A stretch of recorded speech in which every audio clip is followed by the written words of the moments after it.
Chapter 81, Instant Kill. Chapter 81, Instant Kill. Yu-Giki jumped in the air and performed a double hand sign. A demonic face appeared. Twisted in malice and pain, Hell Valley's profound ranked martial art. Demonic face seal. Jian Sui Feng shouted. This martial art is focused on striking at one's soul. It is undefendable. Even Radiant Stage cultivators will find it hard to cope with such an attack. The lightest injury is dizziness, while the worst will be death. His words traveled to Zhuo Fan's ears as a clear warning. Yu-Giki noticed this, but laughed instead. Damn runt. If you dodge, the demonic face seal will kill the girl. If you try to take her, you won't make it. Big brother Zhuo, forget about me and leave. I could die in peace, knowing you will save my family. Xuanning Xiang urged Zhuo Fan look back with a smile, then spoke coldly at Yu-Giki. She is mine. As long as I'm here, you can't harm her. Then I will kill you. Aha! Yu-Giki pointed, and the demonic face wailed on its way toward Zhuo Fan. Xuanning Xiang was nervous and was about to jump in front, but Zhuo Fan stopped her with his wing boom. The demonic face smashed on Zhuo Fan, and thousands of gray tendrils of energy wrapped around him. The cries of lamentation, similar to that of a being starved for centuries and finally finding food, were heard all around Xietan Yang, turned towards Jian Sui Feng in anxiety, but the latter only sighed. Even a profound heaven expert was powerless in the face of such an attack. Least of all a bone-tempering cultivator, Xuanning Xiang, couldn't hold back her tears. Hi. Damn runt. Lust is your downfall. A demonic cultivator should be ruthless, yet you let emotion cloud your judgment and make you weak. Yu-Giki cackled as he turned to Xuanning Xiang. Wench, his death is on you. Xuanning Xiang watched Zhuo Fan become gray, and her cries became heartrending. If not for saving her, he could have lived. Big brother Zhuo, forgive me. It's all my fault. Xuanning Xiang sobbed. Ha. Foolish girl, don't let that old goat see you cry. You're only bringing him satisfaction. Suddenly, Zhuo Fan's voice came from within the ball of gray tendrils. The crowd was shocked. Wasn't Zhuo Fan reek with pain inside there? How is he so calm? Yu-Giki cried in fear. This isn't possible. His soul should have been swallowed whole. Ha. You want to kill me with a parlor trick? Aren't you a tad bit naive, insidious demon? An azure flame flashed from within the gray tendrils. The gray energy retreated every time the flame moved. As the gray energy withdrew, Zhuo Fan was soon revealed before the crowd with an azure light coming from his forehead. Zhuo Fan muttered, "Demon transformation art." Suddenly, the gray energy wailed as they were devoured by the azure flame. And Zhuo Fan felt his soul growing stronger. As a result, demon transformation art was originally used to absorb everything to promote one's cultivation. The reason he couldn't absorb souls so far was because his own wasn't strong enough. It would only be a detriment if the result would have harmed him instead, but since he refined his soul, it grew in power, akin to Radiant Stage cultivator's level. And having the strange azure flame as a protector, this measly amount of vengeful ghosts were nothing more than a snack after the flame removed the waste. Eyeing Yu-Giki in the air, Zhuo Fan mocked, "Is that it? If you have no trick up your sleeve, guess I'll have to get serious." Get serious?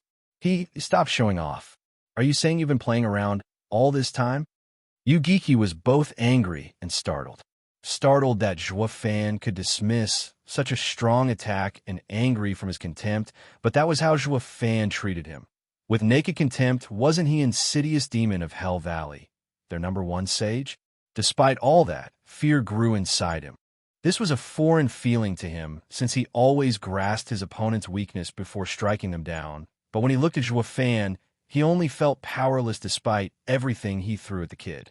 Furthermore, he had a nagging feeling that all his moves were within Zhuo Fan's calculations. Zhuo Fan played him like a fiddle, leaving him without a shred of dignity. This fear he had was the worst he ever felt. Chuckling, Zhuo Fan mocked again. "Seventh Elder, I wonder, do you remember what you told me a few months back in the All-Beast Mountain Range? Against true power, all schemes are moot." Yu-Giki's eyes dilated, his heart sped up, and a bad feeling crept its way down his spine. Today, I throw this line right back at you. Grinning, Zhuo Fan pointed at the sky. In just one move, I will have your head. Bullshit. Yu Giki could no longer take it, and snapped. He now realized Zhuo Fan's end goal this time was revenge against him, while he was only saving Xuan Ningxiang and passing from the moment Zhuo Fan showed up. He smacked the old man's face at every corner, to show him how useless his insidious demon moniker was before true power. My intelligence is laughable when it comes face-to-face with raw power. My cunningness falls short to his. Zhuo Fan wanted to crush his pride as an insidious person. To die in pain, what a dreadful kid, far worse than even Yu Giki. Jian Suifeng felt overwhelmed with shock. He is even more terrifying than Zhuge Changfeng. This thought helped Jian Suifeng understand Zhuo Fan's actions so far. It is unknown if he will one day be friend or foe. Observing him now is for the best. Ignoring the gazes around him, Zhuo Fan stared down Yu Giki with delight in his eyes. Perhaps all demonic cultivators were at their happiest in the throes of slaughter. Zhuo Fan laughed. Yu Giki, ready? It's time you see what real power looks like. He jumped the next moment, bam. He shot for Yu Giki like a rocket. Yu Giki attacked with his yin-yang chains. But with a flap of his wings, Zhuo Fan slipped right past them. Yin-yang chains couldn't even touch him, and he was already punching at Yu Giki. Ha ha ha, got you. Yu Giki laughed, and a black and white chain flew at Zhuo Fan's chest. But Zhuo Fan only said, "Oh, so you had another set of chains besides those two. But so what? With my power, all your plans are moot, including all you've hidden so far." Zhuo Fan's eyes flashed, and a golden light flew from his body. It was the Blood Infant after being refined with diamond sand. The Blood Infant, which was comparable to a 5th-grade demonic treasure.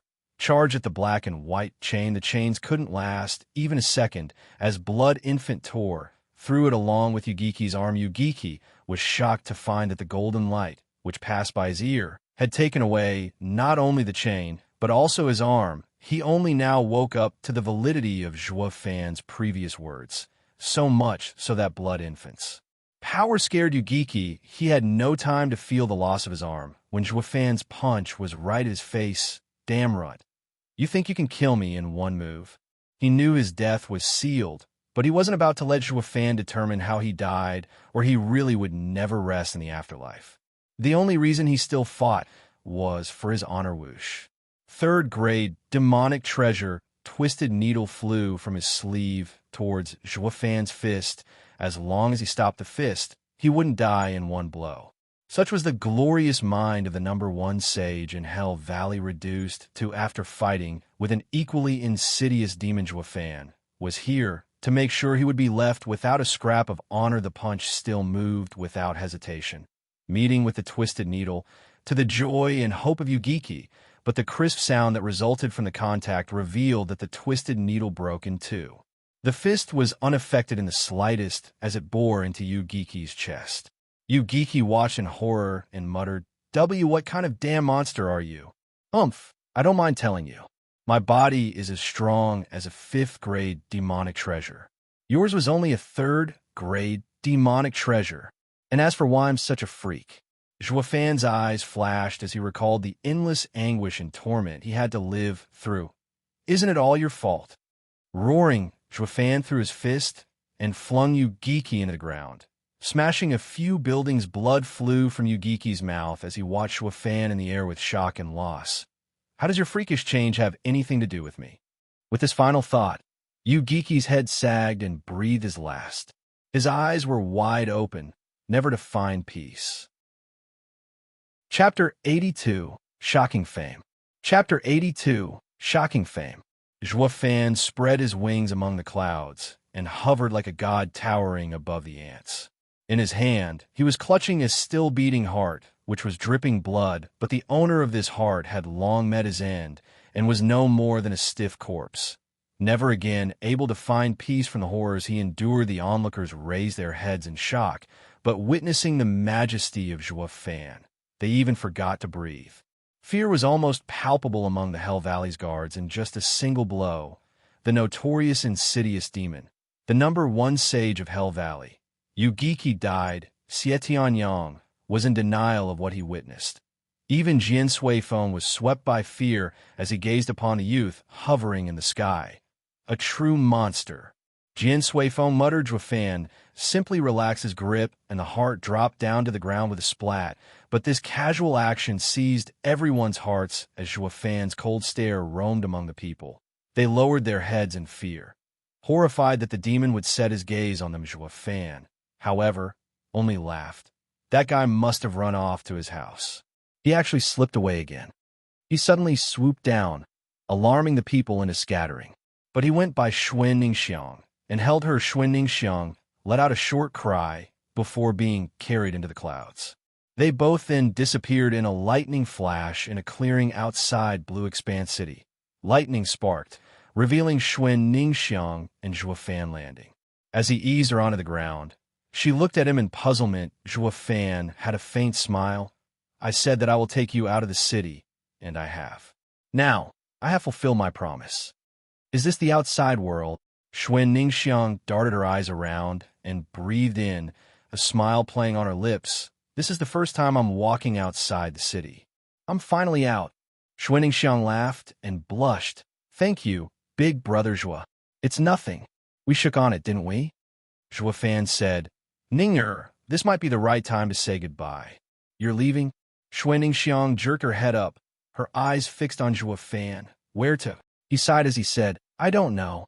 There are still so many things I need to do. The most pressing matters were finding the Lightning Canyon, Heavenly Emperor's remnant, and searching for experts to strengthen the Luo clan. Despite having no clue where to start on any of them, he had to keep looking. Xuan Ningxiang saw his mind was set and spoke softly. Big brother Zhua, see, can I come with you? No, Zhuofan denied. With your strength, you will be in too much danger. Xuan Ningxiang lowered her head in defeat. She knew she'd be just a burden to him if she went. Zhuofan tousled her head with a smile. And you still have your clan to look after. Shui clan offended Hell Valley and needs to find someone that can protect it. The Sword Marquis's abode is a good choice.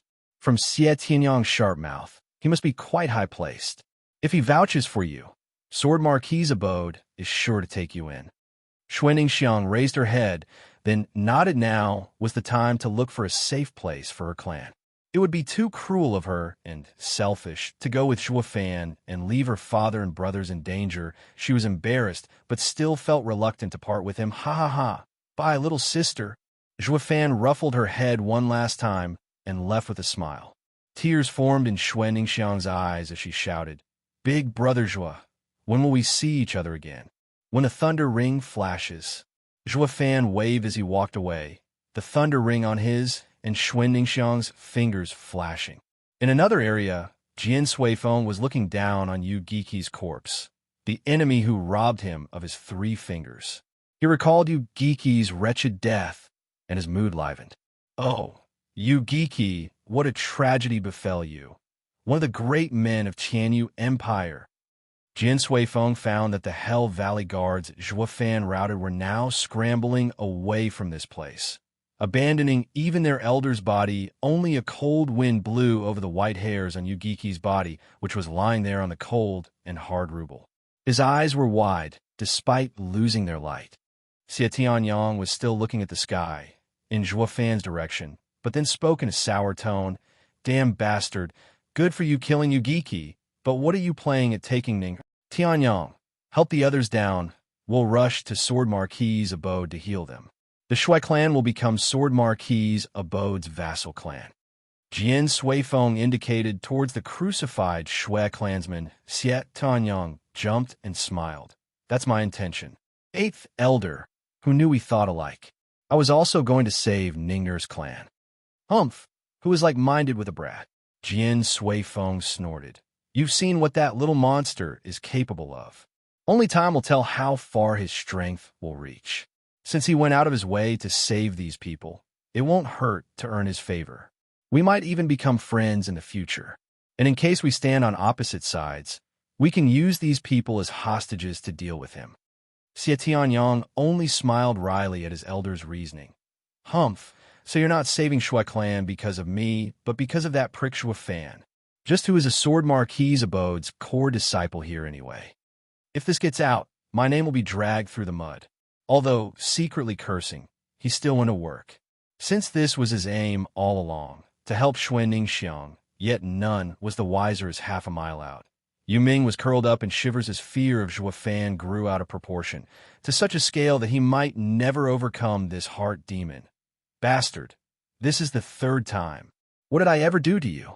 Everywhere I go, you come killing. Last time you killed 2 elders, and this time you kill my master. Abomination. Yu Ming cursed Zhuo Fan to high heavens. But when Zhuo Fan's cold face resurfaced in his mind, shivers reeked his body. A month later, in the emperor's gardens of the imperial capital, 2 old men were playing chess beneath a pavilion. One of them was dressed in a golden gown and had white temples and cloudy eyes. He was the emperor of Chanyu Empire. The other elderly had a long beard, white hair, and exuded an imposing aura. Whenever a guard looked his way, their eyes were filled with respect. Among the melodious chirping of the garden birds, the chess pieces being moved made for a calming rhythm. Suddenly, a wail broke the blissful peace. Lord Father, something big just happened. A 200-kilo round ball of flesh rolled next to the emperor. He shook the very earth he stepped on and threw the chess match into a mess, rubbing his forehead. The emperor smiled dejectedly at the other man, who only smiled understandingly. Didn't I tell you to face all events with calm? And haven't you noticed that I am playing chess with Mr. Sima? Why, yes, I know my wrongs. Yuan Tsong rushed to bow to the emperor and the elderly, then wiped the sweat from his forehead. Speak, what is the matter? The emperor held on to another chess piece. Not minding his son, Yuan Tsong forced his excitement down and said in a grave tone, reporting to Lord Father, Hell Valley's 7th elder was killed a month ago. The chess piece in the emperor's hand clanked on the board, and he looked at the frowning Mr. Sima. Who did it? The emperor then turned his hardened face towards Yuan Tsong, seeing no one around. Yuan Tsong whispered, It is someone from the clan we are currently endorsing. Luo clan steward, Zhuo Fan. A month ago, something got into him that he killed the 7th elder of Hell Valley in Blue Expanse City under everyone's eyes. It was also revealed that he was the one who killed Hell Valley's 2 other elders in Wingate City and used Veiled Dragon Pavilion as a patsy. What? A brat killed Hell Valley's 3 elders, their precious Yu Geeki included? What guts? Mr. Sima said to the emperor, Your Majesty, how should we handle it? The emperor evoked a faint smile and kept playing chess. If it only involved the 7 houses, it would have posed a headache. But as matters stand, Yuanshan won't have the cheek to complain to me. Don't let them snuff out the Luo clan. This pearl of mine is about to reveal its splendor. Bam. The emperor slammed the chess piece with delight. Yuan Tsong looked long at the emperor, then bowed and left. Prime Minister's residence in the imperial capital. Prime Minister Zhuge Changfeng laid on a rocking chair with half-closed eyes, swaying gently. Suddenly, a black shadow whispered in his ear, What? Zhuge Changfeng flashed his eyes open in shock, then sighed. The balance between the 7 houses is now askew. I will need to make ample preparations for the aftermath. And he resumed his previous state, gently swaying on the rocking chair. High Priest's residence in imperial capital, a white-haired elder, was reading through some information delivered by one of his men. As he read through, a frown appeared on his forehead, and he signaled his men to withdraw, with shaking steps deigning his old appearance. The elder walked into the observatory and looked up towards the sea of stars. The star of war is near, and turmoil is on our doorsteps. A spark is enough to light this powder keg. The ruler is about to change. I only hope the people can weather the storm. Veiled Dragon Pavilion's headquarters. Pavilion, Lord Long Yaifi and some elders were in a meeting, but 2 young people were also present, Long Jie and Long Kuei. Because of their efforts and brilliant conduct, 7 days ago, Long Yaifi officially allowed them to participate in the Elder Council, pleasing the 2 to no end. Recently, Xiao Kuei and Xiao Jie have displayed impeccable conduct. I propose to send them to cultivate under the Grand Elder and learn the house's profound ranked martial art. Long Yaifi smiled, looking at the 2, and spoke with pride. 3rd Elder commented with a hardened look. These 2 kids progressed well. However, They're only average by contrast with the other house's genius disciples. How? Third elder, don't underestimate us. We are on the verge of breaking through to the bone-tempering stage. Long Kue protested while Long Jie was in accord. Third elder is right. I heard rumors that Sword Marquis Abode's Xietian Yang became a bone-tempering expert 3 years prior. We are still far behind him. Xiao Jie is so modest. You will do great deeds in the future. Gadai Longju nodded with satisfaction. A black crow perched on his shoulder, the soul-devouring crow he got from Zhuofan. Looking at the bird, Long Jiu couldn't help his expression softening. If you two brats were half a man my brother Zhuo is, you'd be training our passed-down, profound, ranked martial art by now. Uncle Jiu, why bring him into this? Long Kue always became irritated whenever she heard Zhuofan's name. He is cocky, brash, and doesn't want to join Veiled Dragon Pavilion. Even if he has a smidgen of talent, that doesn't make his rise guaranteed. We will undoubtedly surpass him. A man suddenly barged in while shouting, "Urgent report, Pavilion Lord." Third elder waved him away after taking the report and read it. The next moment, his hand froze and the paper drifted to the floor. What's wrong, third elder?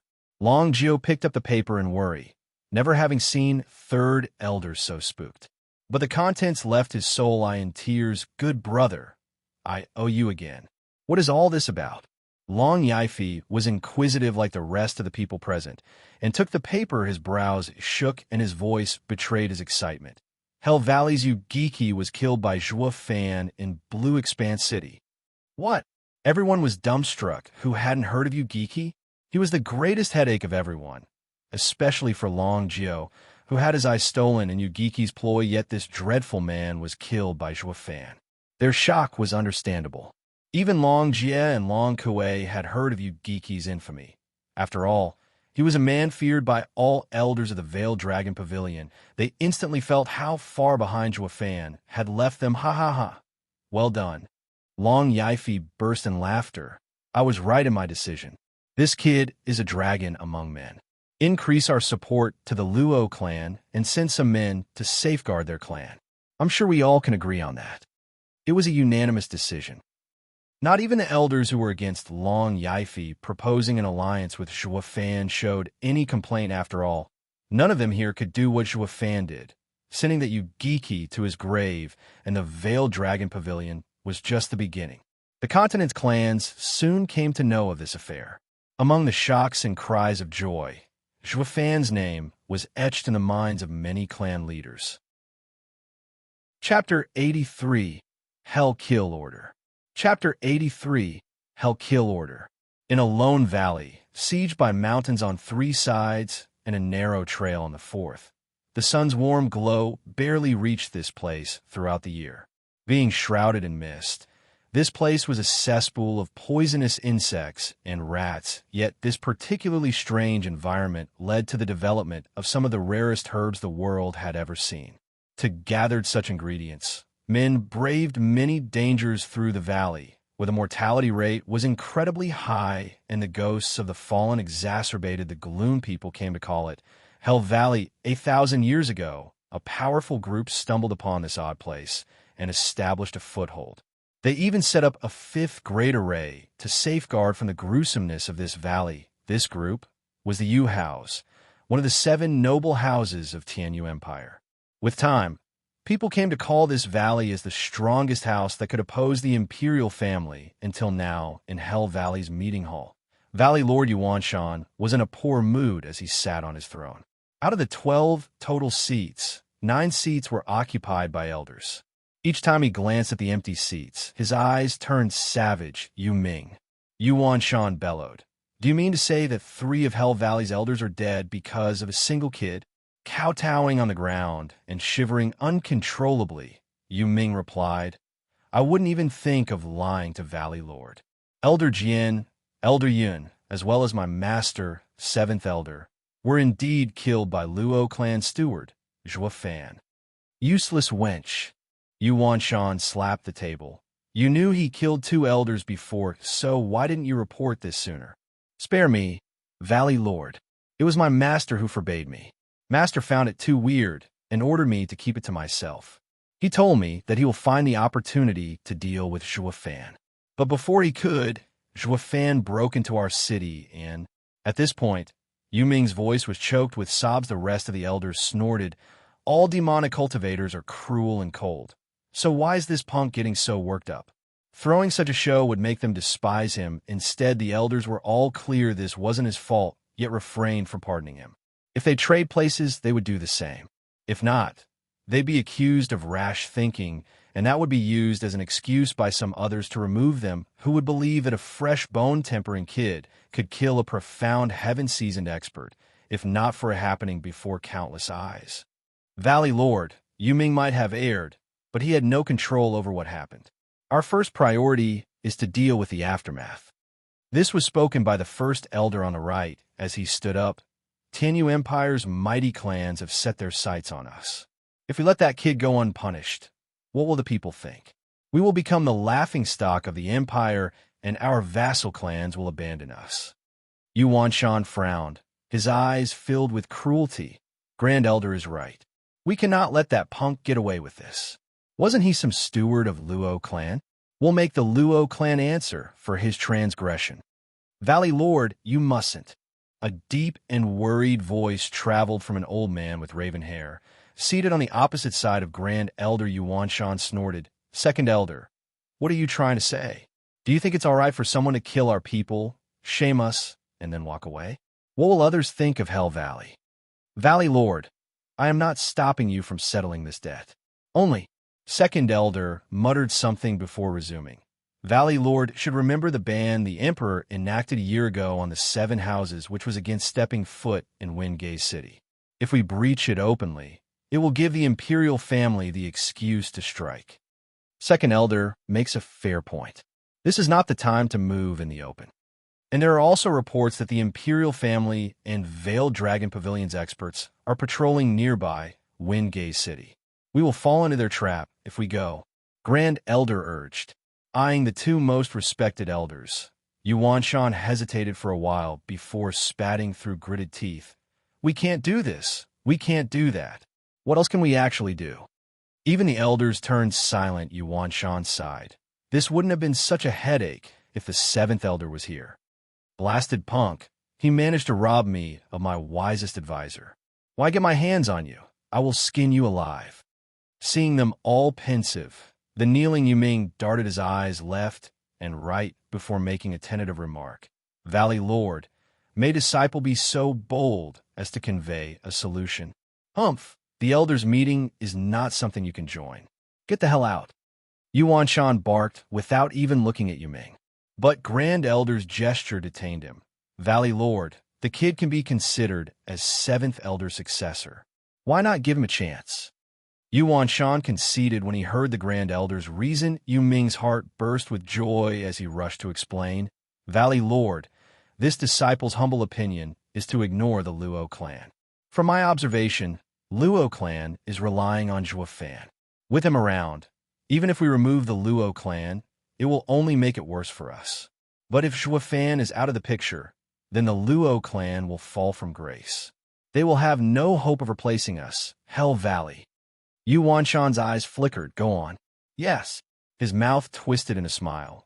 Yu Ming said, we cannot approach Wingay City, but Fan is nowhere near it either. We just need to focus all our efforts in dealing with him. And how will we find him? Yu Wanshan questioned. Issue the Hell Kill order and have the Empire corner him. Yu Ming revealed his savage side.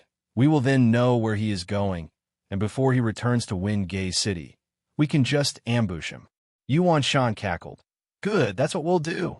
Men, he then shouted orders. In my name as Hell Valley's leader, I declare the Hell Kill order on Fan. Anyone who provides clues to his location can become a vassal to Hell Valley. Anyone who brings me his head will become Hell Valley's #1 vassal, ruling above all others. Yu Wanshan's sinister laughter echoed, to which Yu Ming followed up with a vile smile. Fan, you abomination. I won't dare face you, but now you have the whole empire after your head. Hey, Grand Elder smiled, as I thought this kid is still thinking about revenge. But the Elder didn't care, since Fan was the enemy of Hell Valley. Grand Elder stated, Valley Lord, even if we declare Hell kill order on Zhua Fan, since he killed 7th Elder, the weak clans won't be his match. I think we will have to act if we want to end him after all. Then all elders move out, kill that bastard. Wait. Grand Elder gestured. He killed 7th Elder. Elders below 7th won't be of any help. From Mingur's retelling of him, he must be a body-refining demonic cultivator. The only ones who can stand up to him are the first 5 elders. Furthermore, he turned to a red-haired elder. 5th Elder, you refined your body with the scorching demon flame. Your unbreakable body is the perfect match for that kid. Don't look at me. Yet the man in question shook his hands again and again while smirking. I am about to join Drifting Flowers Edifice's 100-pill meeting. I don't have the time to run around after some snot-nosed brat. Humph! What's so great being invited by women to a meeting to discuss about pills? Is going there more important than taking revenge for the house? Yuan Shan snapped. Grand Elder lightened the atmosphere with a smile. Valley Lord, the Drifting Flowers Edifice may be made up of women, but they are still one of the 7 houses. Establishing a close relationship will only work in our favor. They extended an invitation to 5th Elder since they took an interest in his fire attribute cultivation method, in hope of refining new pills. Humph! How did a bunch of skanks climb up to our position? One day, I will personally go and take over their domain. Yuan Shan said viciously. Grand Elder shook his head. Valley Lord, I would like to have Yu Ming participate in 7th Elder's place in our future Elder meetings. Staring at Yu Ming, Yuan Shan nodded. Fine, raise him well, as the next insidious demon, haha. Yu Ming was overjoyed in his bowing. Meanwhile, in Blackwind Mountain, Captain Pang was cultivating by sitting on 36 blades. His body was riddled with scars. While cultivating, black tendrils of energy would leave his body, drift around the blades, and return back to him, but as each black tendril went back into his body, a new bloody scar adorned his wreaked body, making him frown. Suddenly, a shadow grew before him, and Lei Yuding came from behind, cracking his eyelids. Captain Pang stood up with a smirk. Miss Lei's elusive shadow art is becoming more and more outstanding. I didn't even notice you were coming. Humph! Your wraith art isn't any less impressive, reaching bone-tempering stage in just a year. You're making those clans geniuses jealous. It's all because of Brother Zhua. Captain Pang laughed and peeked next to him. Not 5 meters from him, a 15-year-old was braving above other blades as sweat marred his brow and trailed along his scar body, but around him were corpses riddled with wounds, as if hacked by countless edged weapons. Damn it. What kind of vile method are you cultivating? Lei Yuding cursed. Captain Pang replied with indifference. Of the 20 kids you sent, only 1 barely made it. Send me another batch. With just 1 survivor, you want more? Lei Yuding raised her voice in shock. Captain Pang smirked. It's actually quite a good result. 450 to die while training in this art is normal. But for Luo clan, everything is worth it. Humph, you are hard at cultivating. And what is that brother of yours doing? Snorting, Lei Yuding fetched a paper. He killed Hell Valley's 7th Elder, and they've issued a kill order. What? Captain Pang burst into laughter. Brothers were truly does incredible things, shaking the world everywhere he goes. Then he patted Lei Yuding's shoulder. Miss Lei, don't be too worried. With Brother Zhua's skills, Hell Valley's order won't affect him. Humph, who the hell cares about him? Lei Yuding muttered through gnashed teeth. He just went and provoked Hell Valley over a girl. Since when was he so goody-goody? Captain Pang grinned. So that's what was ha-ha? Sometimes, Brother Zhua quite likes striking a heroic figure. Hero? My ass. You think I don't know him? Sighing, Lei Yuding turned into a shadow and vanished. Captain Pang shouted the next moment. Don't mention this to young miss, especially the last part. But Lei Yuding's response didn't come. Captain Pang sighed. Women. Chapter 84, Wraith Style. Chapter 84, Wraith Style. Achoo. Who's bad-mouthing me behind my back? In a secluded forest, Zhua Fan scratched his nose and set his eyes on a 100-meter tall rock. He suddenly flexed his legs and jumped. with the wings behind him flashing with lightning, wraith-style first move, soaring demonic dragon. Roar! A black draconic image flashed with him at its center. The dragon intertwined with the lightning and smashed into the rock boom. The rock crumbled like a stack of cards, and Zhuofan came out with a flash. Then he turned around and unleashed a black claw at the rubble. Wraith-style second move, ghostly dragon claw. It was lackluster compared to the previous thundering explosion, but it made up for it with visual impact, turning the rubble to sand. The tremors even frightened the birds away. Zhuofan gasped as he continued sweating, but his hands kept dancing through gestures, aiming for the flock of birds. Wraith-style third move, necro-dragon screech. Roar! The sound was eerie, akin to a demon. Zhuofan's wail even made ripples through the air as it swept the flock of birds. The birds froze mid-air. Their eyes blanked and fell dead. One look would spot thousands of dead birds. Zhuofan was now reduced to a gasping mess. Crouching down with a downcast look, this low, profound, ranked martial art matched the wraith art. Each strike held enough power to shake the earth and kill instantly. Although ranked low, it was nonetheless strong as a mid-profound ranked martial art. The problem was the high requirement these moves had on the body, making it viable only to wraith art cultivators. But with Zhuofan's refined body, he long surpassed it in theory.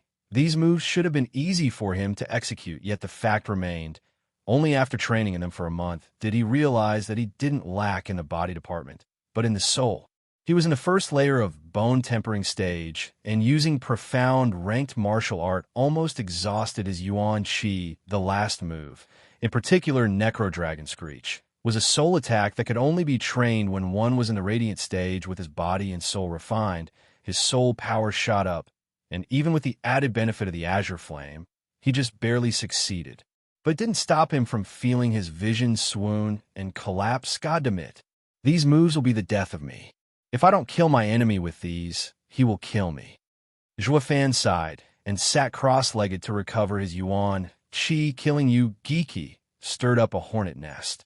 He was bound to stumble on a far stronger opponent and needed to protect himself by training powerful martial arts as a consequence. He hid for over a month in the mountains to practice. Yet the outcome wasn't in the least bit reassuring. Half a day later, Zhuofan stood up with a rosy complexion. Having recovered, his hand flashed and was now holding a large egg. He looked at the singed marks on the egg with worry. The Thunder Skylark egg was still alive thanks to its mother's spiritual energy. But this only put a delay on things. If he wanted to hatch it, he'd first have to restore its vitality. Just where am I supposed to look for the needed spiritual herbs in this vast world? The egg wasn't fully developed yet, and common herbs wouldn't do any good. He'd need those rare treasures capable of snatching a man's life from the jaws of imminent death. Zhuofan couldn't help but frown at this thought. Songyu, hand over the body-tempering pill if you know what's good for you. A sudden shout interrupted Zhuofan's musings. His face darkened and walked over. Who's the bastard that dares disturb my peace? Pushing a branch aside, Zhuofan saw a man and a woman driving a carriage.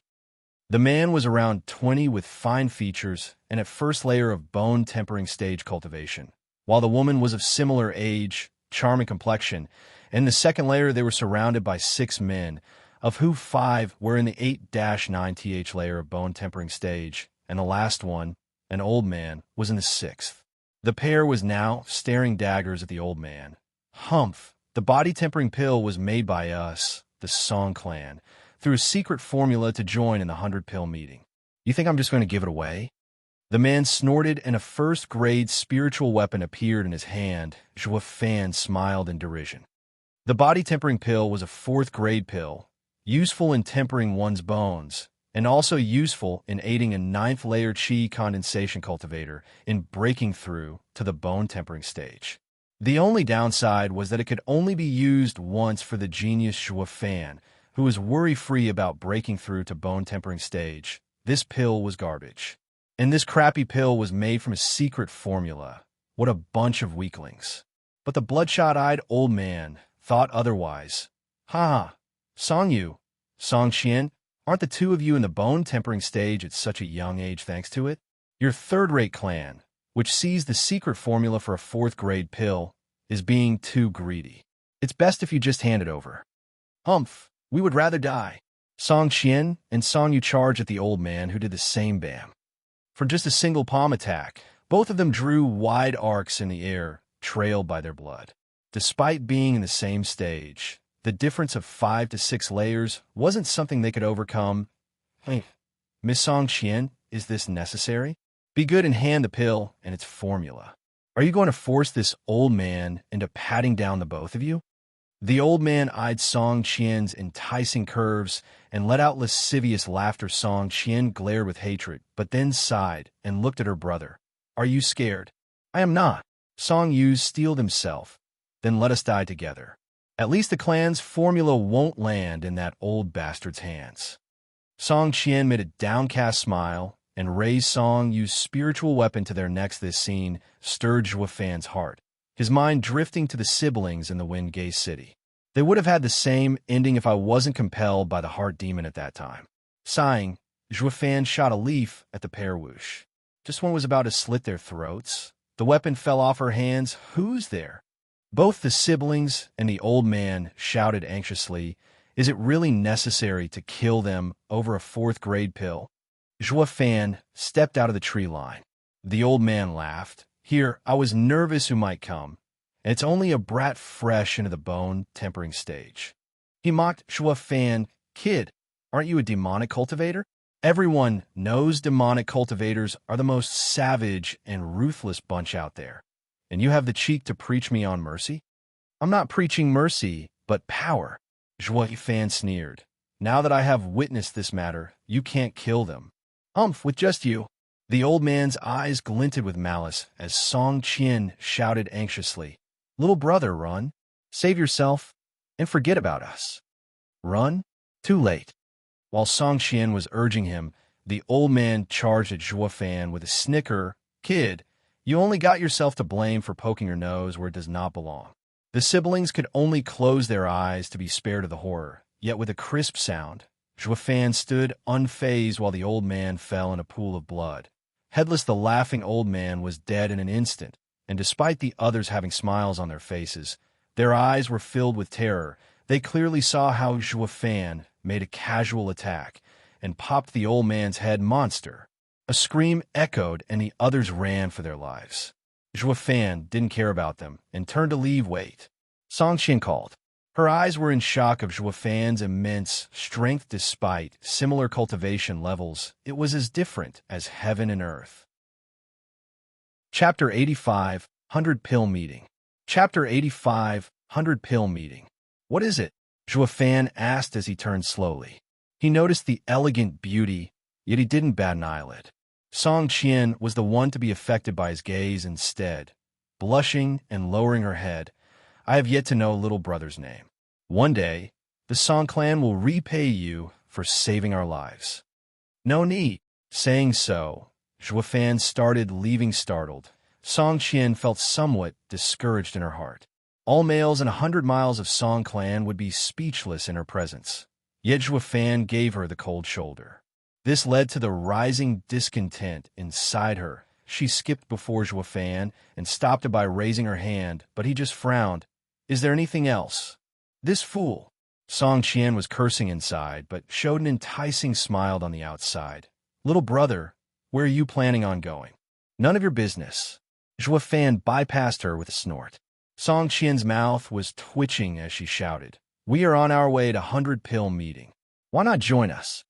Zhuo Fan paused, then turned. Drifting Flowers City, the home of Drifting Flowers Edifice, one of the 7 noble houses.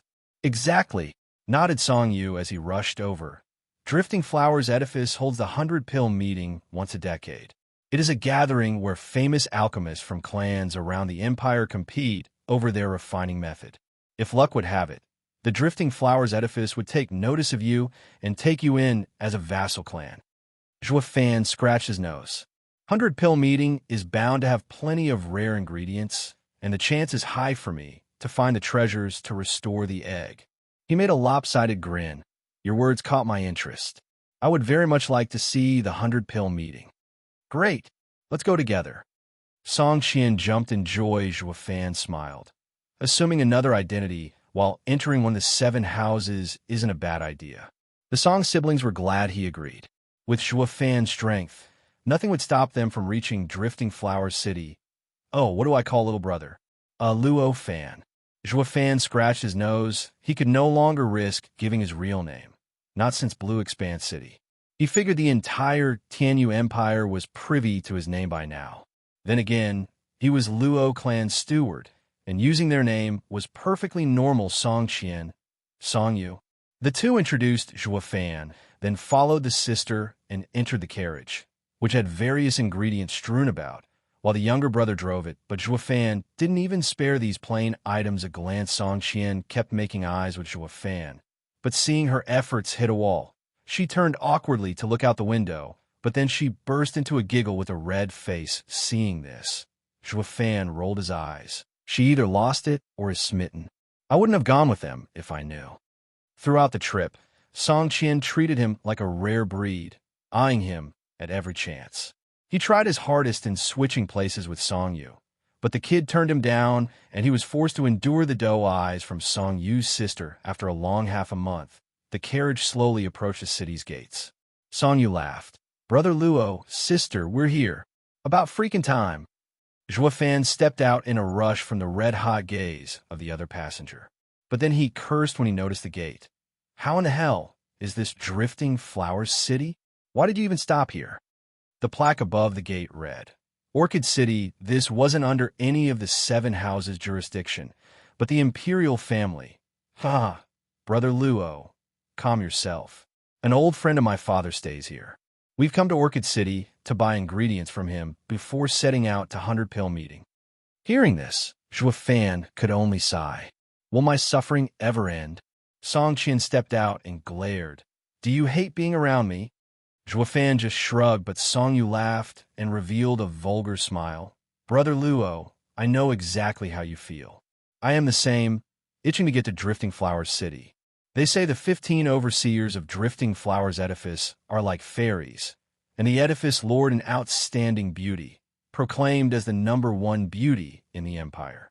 If I can see her once, my life is fulfilled. Songyu wore an intoxicated look. It was as if he could really see them, but then he woke up and noticed his sister looking glum and disdained. But even my sister's beauty is hard to come by. Although, how could a man pick just one when the world is filled with ravishing beauties? Xiaoyu, what did you say? Songqian heard him, and her glare sent him shivering. Zhuofan just shook his head. They're a pair of clowns, one love-struck, the other a moron. I need to get far away from them, or I'll find myself at their level soon. Chinner. Their conversation was interrupted when they heard a shout. Songqian stiffened. Knowing who the person was, it came from a finely clothed young man who looked casual and confident in his demeanor.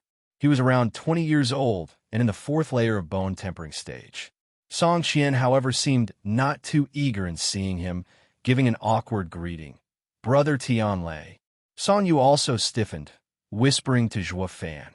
He is Qi Tianlei, Orchid City's top clan's young master.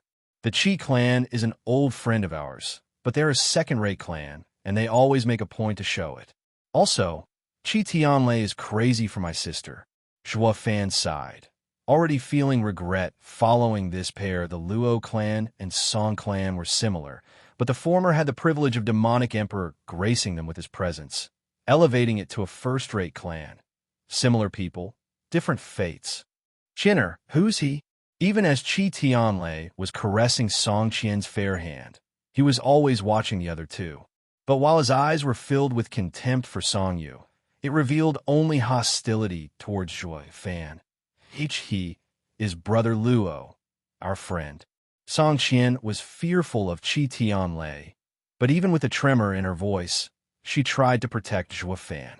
She then rushed to change topics. Tianlei, how did you know we're coming today? I received Uncle Song's letter and estimated when you'd arrive. Qi Tianlei spoke casually, then marched before Zhuofan, pushing aside Songqian, who blocked his way. Who are you to Chinner? Brother Qi, he's my friend. Bam! Qi Tianlei slapped Songyu away. I wasn't asking you. He turned toward Zhuofan with a wild look. Speak. What is there between you two? Zhuofan saw Song Qian helping her brother. Looking at their terrified states, he knew they were oppressed by this young master of the Qi clan. On our way, we ate together and slept together. We practically never left the carriage. You tell me if there's anything between us. Song Qian was shocked, knowing he did it just to spite Qi Tianlei, and Qi Tianlei's eyes were now bloodshot as he unleashed his power. Wretched filth! I will have your head, he declared as he threw himself at Zhuofan, but Zhuofan remained calm and unmoving then. A sudden sound was heard, and a ripple spread from Zhuofan's chest. Ice-cold, killing intent swept everyone's minds, freezing them. They were scared as rabbits, powerless to even resist it. Qi Tianlei looked as if he was seeing a demon from hell, shivering all the while. As for his fury, it vanished into nothing. Killing with intent was a radiant stage expert's absolute power. Zhuofan was no radiant stage expert, but his soul was strong enough to train in the Wraith Style's Necro Dragon Screech. It was far from being able to kill with intent, but enough to scare. This was a feat not even a profound heaven expert was capable of, yet a freak of nature like Zhuofan could. Strolling before the shivering Qi Tianlei, Zhuofan whispered in his ear, "The next time you try showing off before me, I will end you." Qi Tianlei hit the ground with a thud and couldn't stop sweating while the Song siblings stood shell-shocked. Chapter 86, Murder Fest. Chapter 86, Murder Fest. He scared them into submission without lifting a finger. Just how is he a bone-tempering cultivator? Song Qian and Song Yu saw a whole new Zhuofan, and their hearts started racing. Whoosh. Suddenly, a figure landed before Qi Tianlei. He checked the young master and became enraged, finding him unconscious. Who did this?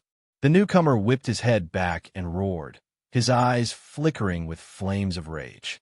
But then he noticed Zhuofan, and all of a sudden his anger diffused. Zhuofan frowned and took a much closer look at him. The man was around 40 years old, with a beard and at peak bone-tempering stage.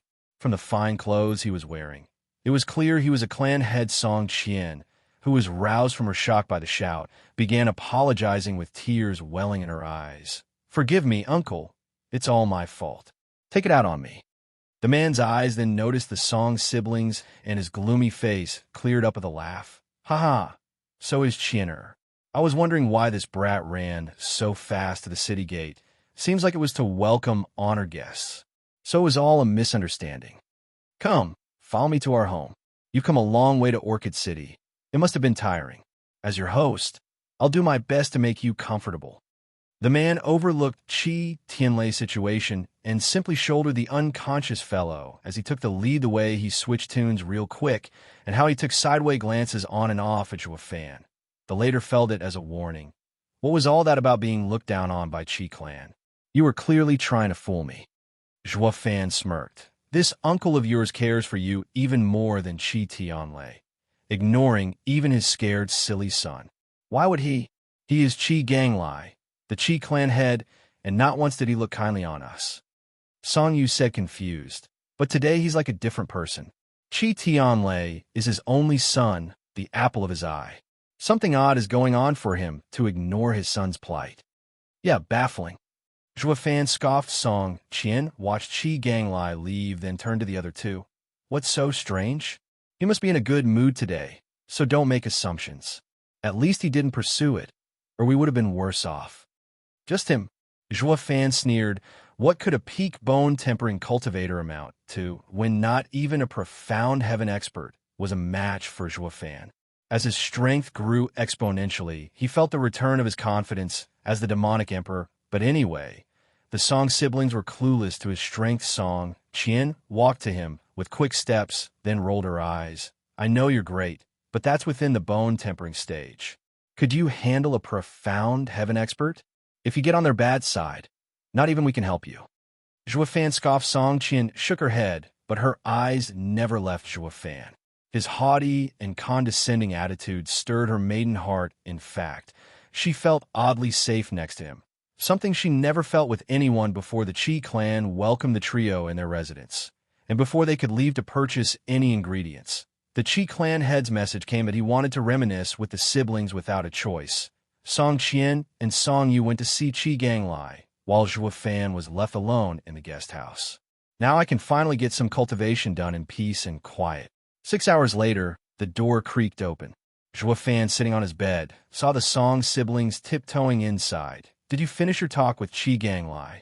Song Qian and Song Yu jumped in fright, then nodded woodenly, their eyes full of fear. "What's up? Was that old coot hard on you?" Zhuo Fan asked with suspicion. They both denied. The more Zhuo Fan looked at them, the more he felt his suspicion grow. Song Qian laughed dryly. Brother Luo, Qi clan head is holding a feast in our welcome. Come join us." Zhuo Fan smiled. "Since it is for you too, I won't go as I don't know him." "You can't," Song Yu exclaimed, but tried to save the situation and dispel Zhuo Fan's doubts with a forced laughter. "Brother Luo, this is the Qi clan's residence. The clan head even threw a welcoming feast for us. It would be crass of us if we are not present." Zhuo Fan raised an eyebrow. "Do I have to?" "Yes." They both nodded. Zhuo Fan stood up with a sneer and said, "Lead the way. We must join the festivities if he went so far as to invite us, even if it ends up a murder fest." His words had the two siblings shivering and looking guilty. Arriving at the hall, they saw Qi Ganglai seated on the main seat with a smile, while 9 other bone-tempering elders flanked his sides at a round table looking closely. The table had 3 lone empty seats in the furthest corner of the hall, with walls on either side of them. Zhuo Fan secretly mocked them. "It's ridiculously obvious that they want to attack me. The fact my seat is in the worst possible position proves it. Can't you be any more obvious?" He let out a faint smile and didn't let it get to him. Even if they attack together, their end is still the same. Zhuo Fan and the siblings arrived at their seats with a fake smile. "Chinner, Xiao Yu, I am most pleased with your visit to our city. Uncle shall toast to you for your success in the Drifting Flowers City and joining the Drifting Flowers edifice." Qi Ganglai laughed as he drank. The others followed suit, and the Song siblings were no exception. Yet Zhuo Fan only brought the cup to his nose and then sported a wide and ineffable grin before placing it on the table. Qi Ganglai frowned a bit as the atmosphere grew tense. "Ha ha ha. Little brother is called Luo Fan, right? Chinner told me about you, how you looked after them on your journey. I shall toast in gratitude." Qi Ganglai drank another cup, yet Zhuo Fan was as still as a rock this time. The people around the table eyed Zhuo Fan viciously. Qi Ganglai gave them looks to calm down and said, "Brother Luo, I am the Qi clan head and am offering you a toast. Aren't you going to reply in kind? As wine takes a heavy toll on one's body, I have learned to abstain from drinking." Zhuo Fan grinned, "And I'd recommend Qi clan head do the same. Who knows what mistakes one can make in their drunk haze? You might earn the ire of someone you should not and end up destroying yourself and your clan." His knuckles white on the cup, Qi Ganglai felt the sweat trickling down his brow. The others were also growing anxious, taking a moment to calm his nerves. Qi Ganglai continued with a fake smile. "Little brother is wise beyond his age. I understand now how you could become a bone-tempering cultivator at such a young age. But a youth should be more impulsive and learn to live in the moment, enjoy the simple pleasures of life." Qi Ganglai laughed, hinting at the cup before Zhuo Fan. The latter shook his head. "Life is enjoyable as long as you have it. I am young and don't plan on leaving this wonderful world just yet." Losing his patience, Qi Ganglai rose from his seat and shouted, "What do you mean by this? Ha ha, cut the act. You know who I am, else you wouldn't have set up such an obvious trap." Zhuo Fan lifted his glass and tipped it. The wine touched the table and sizzled in white smoke before eating through it. 100 Bane pill, refined from a 4th-grade spiritual beast, the scarlet poison python's venom. With a mocking grin, he stared at Qi Ganglai. "Most of all, these bone-tempering experts must be your elders. Even for a junior's welcoming feast, this is too much of an honor. Sigh, clan head, it was really hard to fake overlooking it, you know? Ha ha ha. Can you be any more obvious?" Zhuo Fan's mockery had Qi Ganglai flushed with anger and gasping in an attempt to calm himself down. "Damn it. Since it fell through, then I'll cut to the chase." Qi Ganglai roared, and his power froze the Song siblings in their seats. Zhuo Fan, You mess with Hell Valley, and they issued the Hell Kill order on you, making you the #1 target of the Empire. Rather than let others have you, I'll take your head and claim the Hell Kill order's reward for myself. Elders attack. Chapter 87, Betrayal. Chapter 87, Betrayal. At Qi Gonglie's order, the 9 elders pounced. The tremendous pressure had the Song siblings frozen in panic, unable to move an inch. Yet Zhuo Fan smiled as he flipped the table boom. Among the splinters, there was no shadow of Zhuo Fan. Around the elders looked around in a daze. Here I am. The ridicule came from behind. They didn't even have time to turn as an elder's skull blew up in a spray of blood, and Zhuo Fan dusted a piece off his hand as he jeered. The first. The elders were speechless from the show of strength Zhuo Fan displayed. He was in the same stage as them and was attacked from every direction, yet he still managed to pull off a kill. The rumors were true. You really are a monster. No wonder 7th elder died at your hands. Qi Gonglie's eyes shivered as he watched Zhuo Fan, and fear Zhuo Fan looked down on him with a smile. And you chose to attack anyway. Hell Valley can't hold me, and you think you have what it takes. Fortune favors the bold. The bigger the danger, the greater the reward. Qi Gonglai grinned as he charged with a crazed look. An image of a tiger appeared behind him as he charged mid-spirit ranked martial art. Tiger fist. Roar. The tiger's image superimposed on Qi Gonglie's movements, but Zhuo Fan stood there with a sneer and punched out bam. The noise was jarring to the ears, and the Song siblings were forced to curl up on the ground while hugging their heads. The tiger pushed Zhuo Fan 10 meters back, his legs leaving 2 trails in the floor, while the tiger itself turned into golden motes of energy and died out. Then a blood-curdling scream resounded as Qi Gonglie's hand was split open, clan head. The elders cried out in panic, yet the man only had eyes for Zhuo Fan, watching him in fear. God damn it. What kind of freak is he? How is he so damn hard? From their exchange, he knew he had the upper hand in terms of Yuan Qi, but Zhuo Fan's body was as hard as a rock, as if it was freaking refined to be a spiritual weapon. What the hell are you? Qi Gonglai panted. You're no human. Smirking, Zhuo Fan's eyes gleamed with savagery. Regardless, it doesn't concern you. He then took a step forward, mystifying phantom step. He appeared before 3 elders and struck before they could react. Burying his fist into their chest, the elders were still baffled as to what happened to their clan head's hand. But now they finally figured out this little devil was inhuman. Where could one find a man who could casually punch through 3 bone tempering experts? The Song siblings were dumbstruck.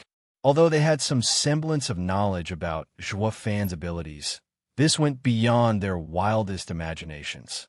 Zhuo Fan's power allowed him to be in control despite surrounded by experts. Even squashing them like bugs, this was absolute power.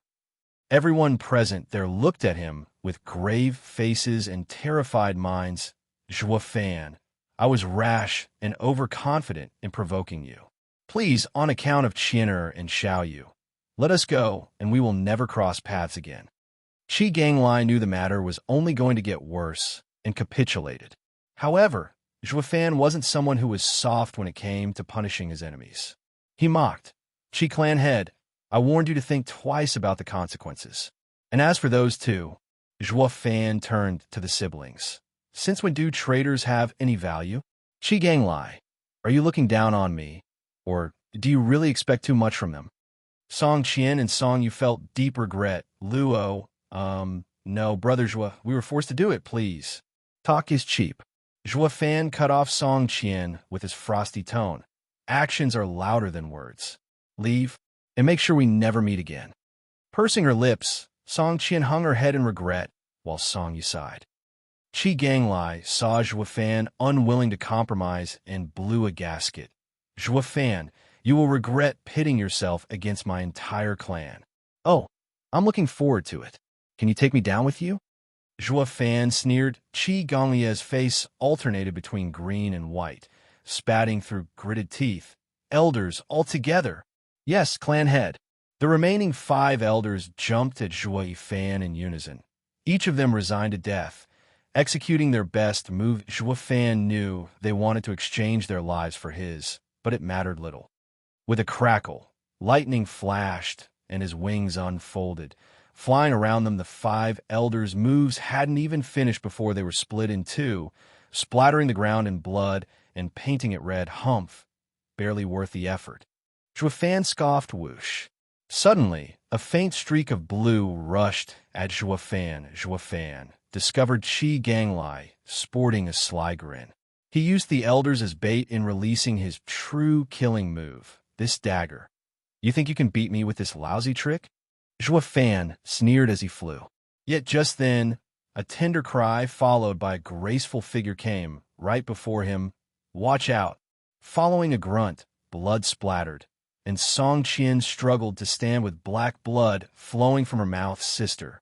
With a wail, Song Yu rushed to catch her weak body. But Song Qian only had eyes for Zhuofan, working hard to muster the strength to look at him. Forgive us, we didn't want it to come to this. Zhuofan just sighed, damn bitch, you ruined everything. I will kill you. Having his plan thwarted, Qi Ganglai flew into a rage and charged at the siblings, snorting. Zhuofan's wings flickered like swords in a blink. Qi Ganglai stopped and fell to pieces. With blood and viscera oozing, the Qi clan experts were vanquished. Zhuofan then started inspecting Song Qian's wound. He noticed the dagger stuck in her shoulder and black blood seeping around its blade. He pulled it out and frowned. It's poisonous. Poison. Song Yu grew frantic and was close to tears. It must be one of the Qi clan's poisons. I will check their stores to see if they have an antidote.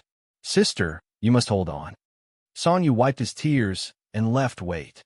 Zhuofan jumped to his feet to stop Song Yu, but a frail hand caught his arm. He looked down at the pale Song Qian. Don't go. Song Qian's faint voice came. Zhuofan gave a curt nod and steadied her by placing his palm on her back. I only wanted to tell your brother this poison can be removed with Yuan Qi. Ha ha ha. He is always impulsive, unlike you.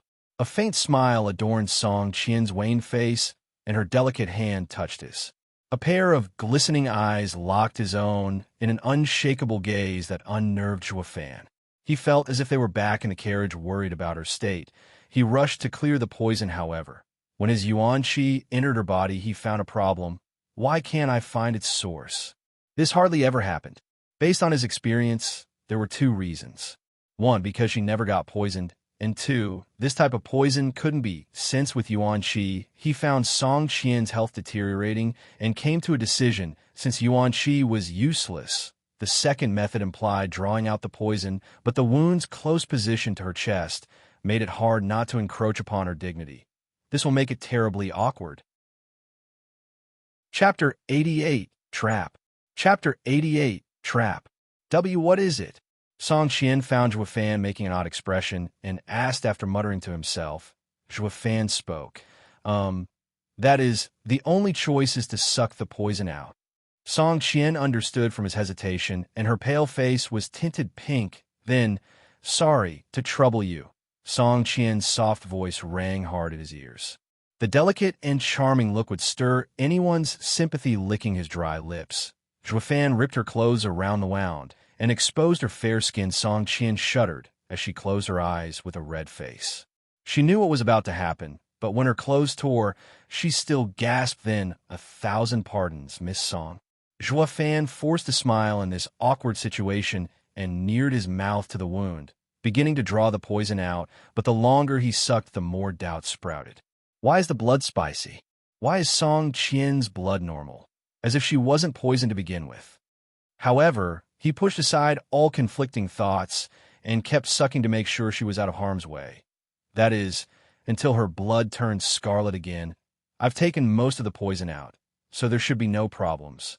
Zhuofan let out a breath he was holding, but his eyes were clouded with more doubts. Then, a smoking hot body hugged him, and 2 tender arms curled around his neck. Zhuofan was startled. Miss Song, what? Song Qian's hot breath entered his ear. Zhuofan, do you know? I liked you the moment I saw you. Zhuofan's eyes darted left and right, his tone wavering. Miss Song, your brother will be here soon. Never mind him. Song Qian's tongue left a trail on his cheek, making him feel as if a bolt of lightning had struck him. I only want you next to me. She didn't give him the chance to put up any resistance as she drew his head into a hot kiss as his eyes grew lost. His heart was thoroughly shocked, and his mind blanked. He reached the demonic emperor level, because he always had cultivation in his mind, taking into account every step, every detail. So much so, he had overlooked the matters between a man and a woman when Luo Yunchang and Lei Yuding stole a peck. It floored him, but this time his mind was literally blown. Damn it, I was born twice and a virgin each time, but never did I come upon such a battle. Then, Zhuofan's eyes flared with irritation and pushed Song Qian away. What did you just give me? In his daze, he could still feel something entering his mouth and dissolving. Song Qian cried as she hit the ground. Then a burst of laughter echoed around him. Ah, something marvelous, I'm sure. A black figure appeared and threw a large transparent bell over Zhuofan exclaimed. Fourth grade defensive spiritual weapon. Ha ha, indeed. This is the Qi clan's treasure, Violet Canopy. The black figure landed in front of Zhuofan and revealed itself to be an aged man. His eyes were filled with glee and rancor.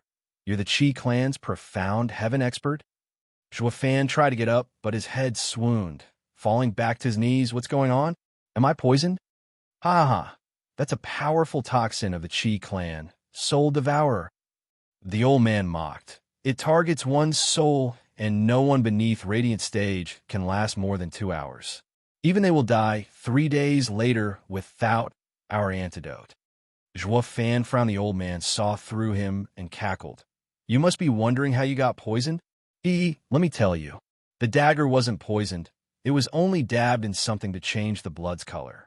The true poison was on Qian'er's shoulder, which you were more than happy to suck out. 2 more figures walked next to Song Qian at this moment. Song Yu and Qi Tianlei.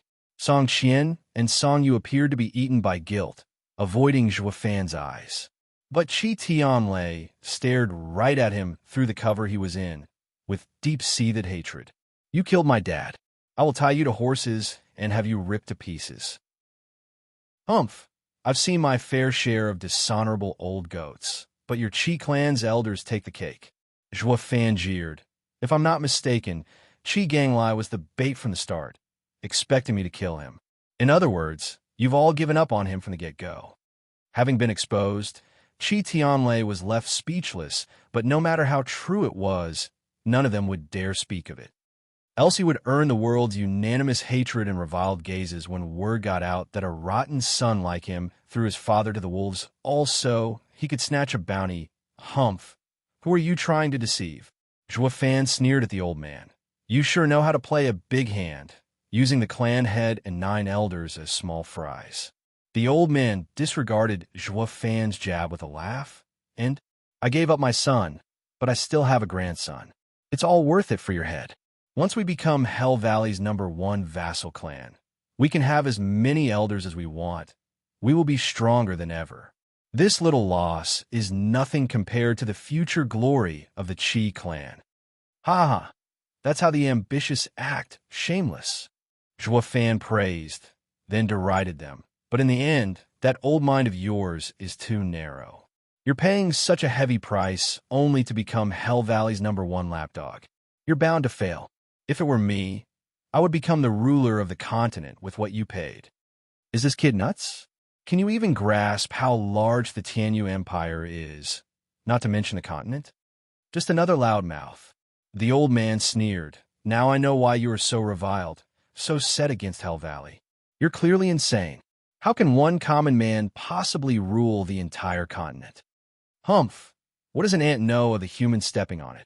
Zhuofan shook his head and asked, Oh, I forgot to mention, but I do dab in alchemy myself, you know? If her shoulder had poison on it, I would have known. I heard you killed Yu-Giki. This speaks volumes of your own twisted mind for having fought him. You think we'd use common poison when dealing with you? The old man took on a haughty tone. Soul Devourer is a combination of 2 different medicines. One was on Qian'er's shoulder, and the other was the one you just swallowed. Was that what she made me take when she kissed me? Precisely. That was also for her own safety. If she hadn't fed it to you, she'd be the one dying. The old man let out a manic grin. To end you, I have scoured every bit of rumor and information about you, most of all about you sticking your head out for a little girl and offending Hell Valley. I know you're just one big softy inside. How ironic this came to be your downfall. Zhuo Fan mocked himself. Who knew my fight with Yu was twisted into a hero saving a damsel. Then again, it is true. Also, saving a woman was the first thing I did after I rebirthed, wasn't it?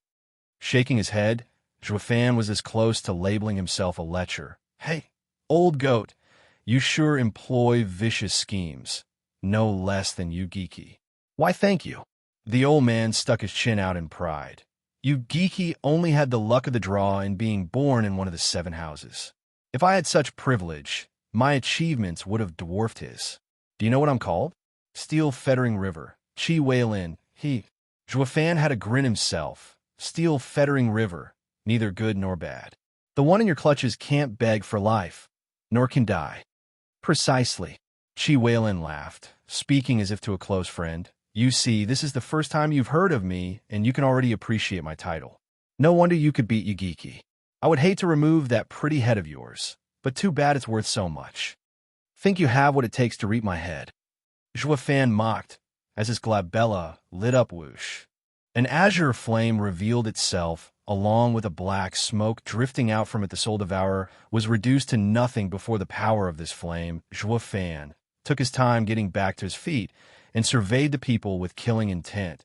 I told you something when I killed him, and now I shall repeat it for you.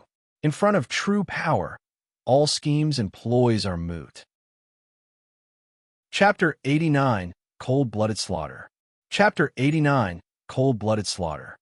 P4553R. How could this be? Zhuo Fan's casual rise to his feet left everyone astonished. Especially Chi Weilin, the soul devourer passed on through generations.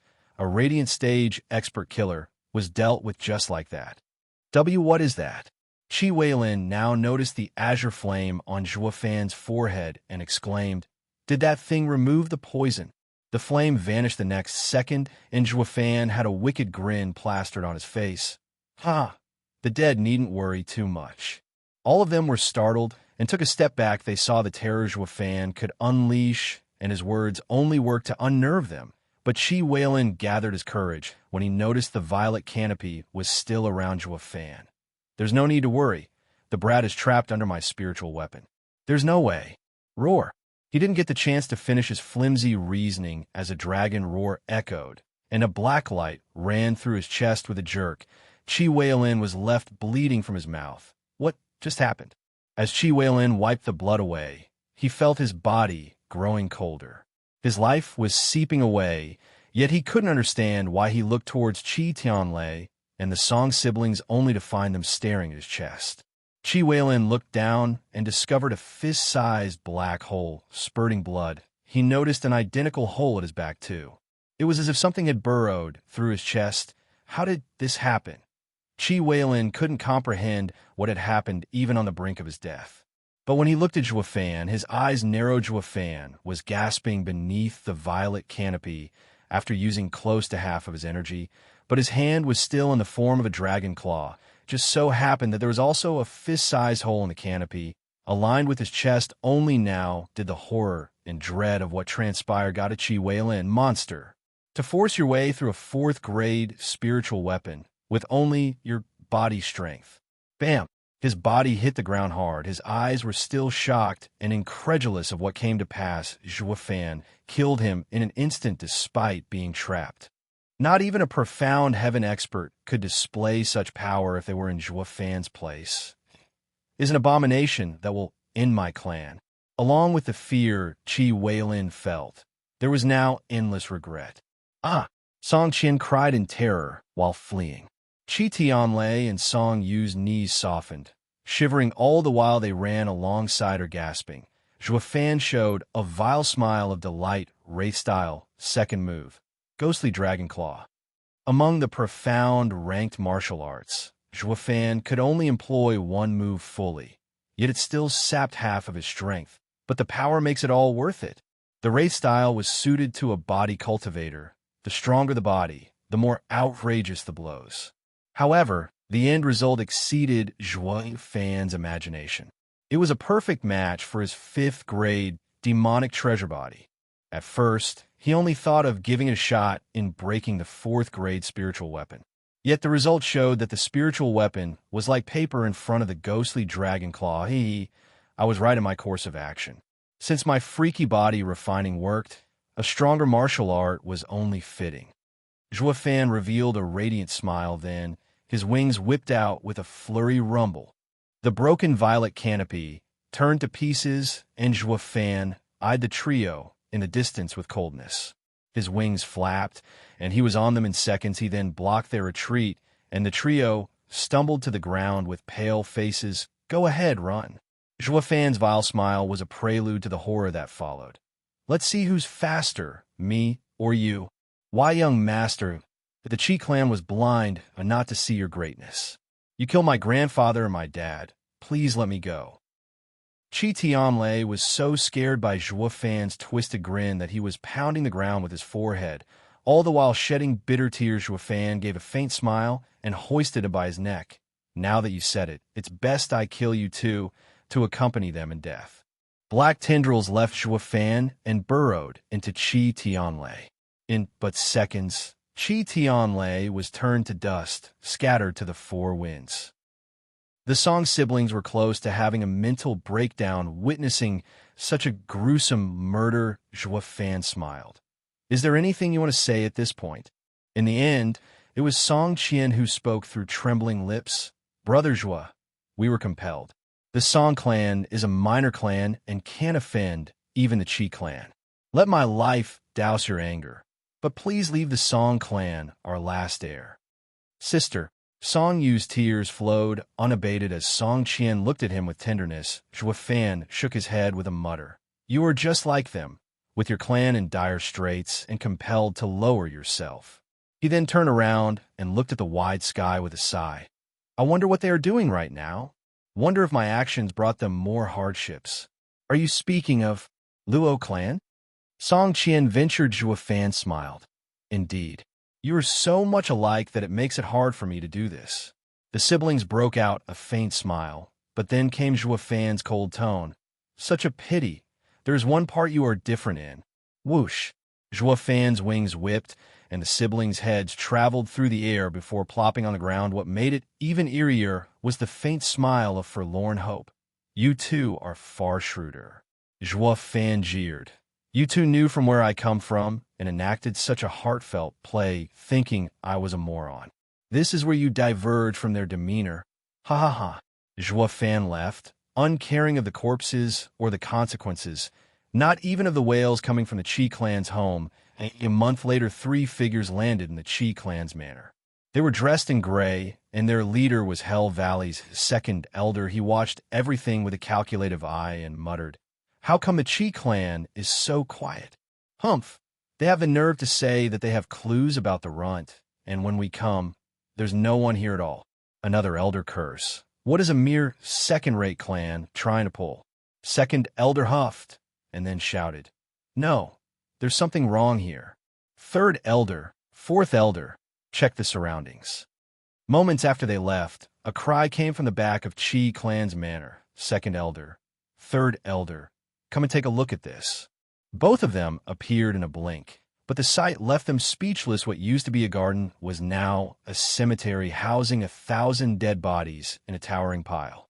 The rot assaulted their noses and painted an even gruesome picture with a swarm of flies around it. "That punk is savage. He killed the whole Qi clan." 2nd elder spat. The other two were overwhelmed by the image of a kid ripping apart fleeing people and came to realize they were a far cry from his level. When it came to viciousness, such cold-blooded slaughter of an entire clan only came from offending the Tianyu Empire or the 7 houses. 2nd elder grew frantic. "Elders, handle the corpses so that no one finds out about this." "Why, fool? If anyone comes to know of the dread this runt can instill, who else will muster the nerve to search for him?" 2nd elder cursed.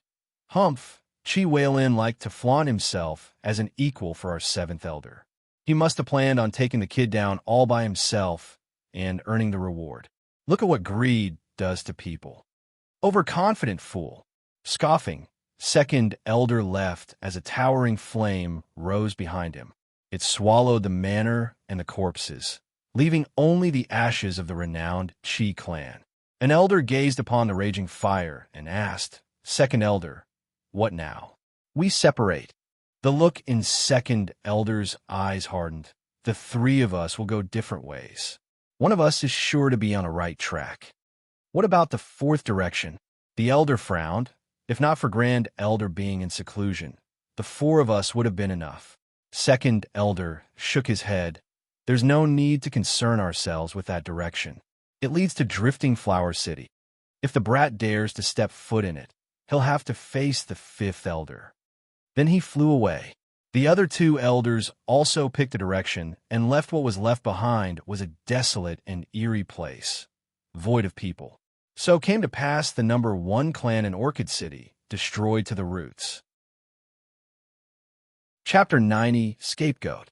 Chapter 90, Scapegoat. The spring breeze rustles the shore's willow.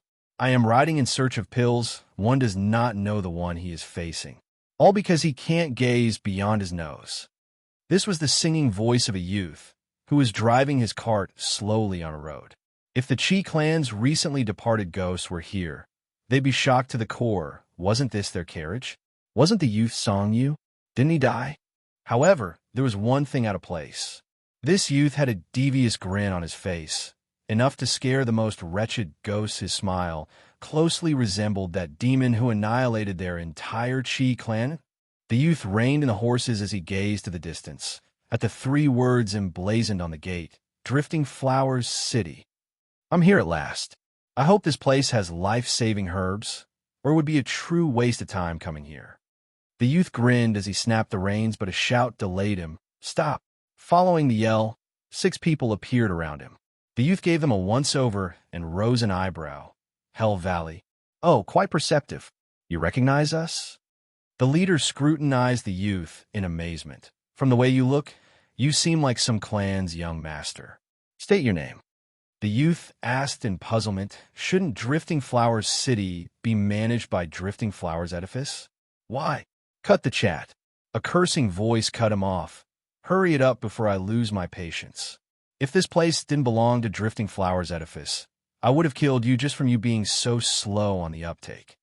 The youth frowned, his eyes flashing with killing intent before suppressing it. "I am Song Yu, and hail from Nitrain City Song Clan. Father commanded me to participate in the 100-pill meeting. This is my clan's seal." He fished out an engraved jade from his bosom. The leader looked over it and nodded. Meanwhile, his men rummaged through the carriage, and they too nodded. "Fine, you can go. But if you catch sight of this man, notify us at once." The man gave the youth a sidelong glance as he handed over a roll of paper before leaving. Once the men were out of sight, the youth regarded the unfolded paper with a sneer. It was the Hell Kill Order on Juefan, along with an impeccable drawing of his features. On the bottom of the paper, rewards were stated. Anyone who provided clues to his whereabouts could become a vassal to Hell Valley, and whoever brings his head could become the foremost among all of Hell Valley's vassal clans. Humph, they really can't see beyond their nose. How can you find someone you don't even recognize? He mocked as he rolled the kill order into a ball before throwing it away. Indeed, this youth was Juefan. After damning the Chi clan, he was aware that everyone in the Tianyu Empire would be privy to his face.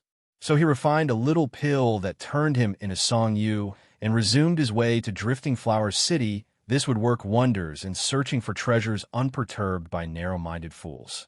And wearing the Song Clan young master's identity would also leave Hell Valley grasping straws. As he entered the city, he realized how grand it was, a perfect match for the headquarters of Drifting Flowers Edifice. It was a city, true, but it was 10 times more expansive than an average city by contrast. Windgaze City and Blue Expanse City looked like towns, especially when it came to the people on the streets. There were many young masters of clans wandering about, but the difference was they were all from first-rate clans. These young heirs were more important than the clan head or elders of a third-rate clan. This made the third-rate young master, whom Juefan was impersonating, look like a beggar with a bitter smile. He snapped the reins for picking up speed. He'd best find lodgings fast, or he'd feel dwarfed in this crowd. He assumed that posing as Song Yu was a walk in the park. But now that he got here, he knew that third-rate clansmen were a rarity, as most of the people in the city were from the second and first-rate clans. Instead of blending in, I became the odd one out. Joafan's carriage creaked down the street before finally stopping in front of a tavern. "Owner, do you have a room available?" Joafan asked the man at the counter. The man looked up, then returned to counting his profit. "Hey, now you really aren't looking beyond your nose."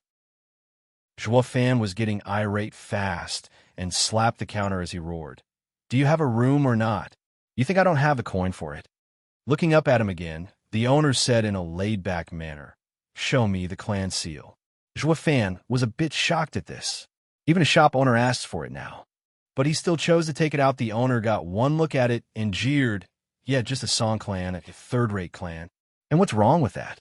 Didn't you open this establishment to make money? Are mine unwelcome here?"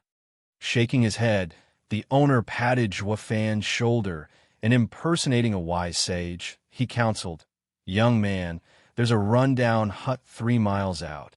It won't charge you a dime." Joafan blinked in shock, then rage burned in his eyes. "Owner, even I know those are the slums. Even if I come from a third-rate clan, I'm still a guest in your tavern and should be treated as one." The owner sighed but didn't pay him any more heed. Then sudden laughter drifted over. "Ah, Song you hick. You came for the 100-pill meeting without even knowing the rules of Drifting Flower City?" Joafan's heart seized. How come the first place I visit, someone ends up recognizing Song Yu? He saw a flashy young master coming down the stairs with 4 elders in tow, bone-tempering experts. That person himself was at the 5th layer of bone-tempering stage. On his left was a cute young lady, not a beauty, but one worthy of appreciation. But the lady only looked at Joafan with despise. Joafan narrowed his eyes as his mind was going a mile a minute in his curses. "Damn, brat, you got what you deserved. I spent half a month traveling with you, yet you didn't say anything about the ones you know here. I should have seen this coming." In any case, the young master saw Joafan, keyed up and laughed. "Brat, are you still a scaredy cat? No wonder my little sister doesn't like you." As if on cue, the lady snorted. Joafan licked his dry lips in embarrassment and said, Brother is quite right. Since you do not welcome me, I shall leave." "Hey, wait." Just as Joafan was planning on leaving, the young master called out to him, his face tinted in suspicion. "Strange, something is off with you today. What brother this and that? Why are you calling me in such an odd way?" Joafan secretly cursed his bad luck, thinking he was exposed. If that happened, Hell Valley would come storming in and his plans would go up in smoke. All the more reason he was itching to snap this punk's neck. "Oh, right." The young master interrupted his inner cursing by coming up with a seamless explanation. "Don't tell me you're still mad that Warner turned down your marriage proposal and ruined your self-esteem. Are you so petty to be still brooding over it after all this time?"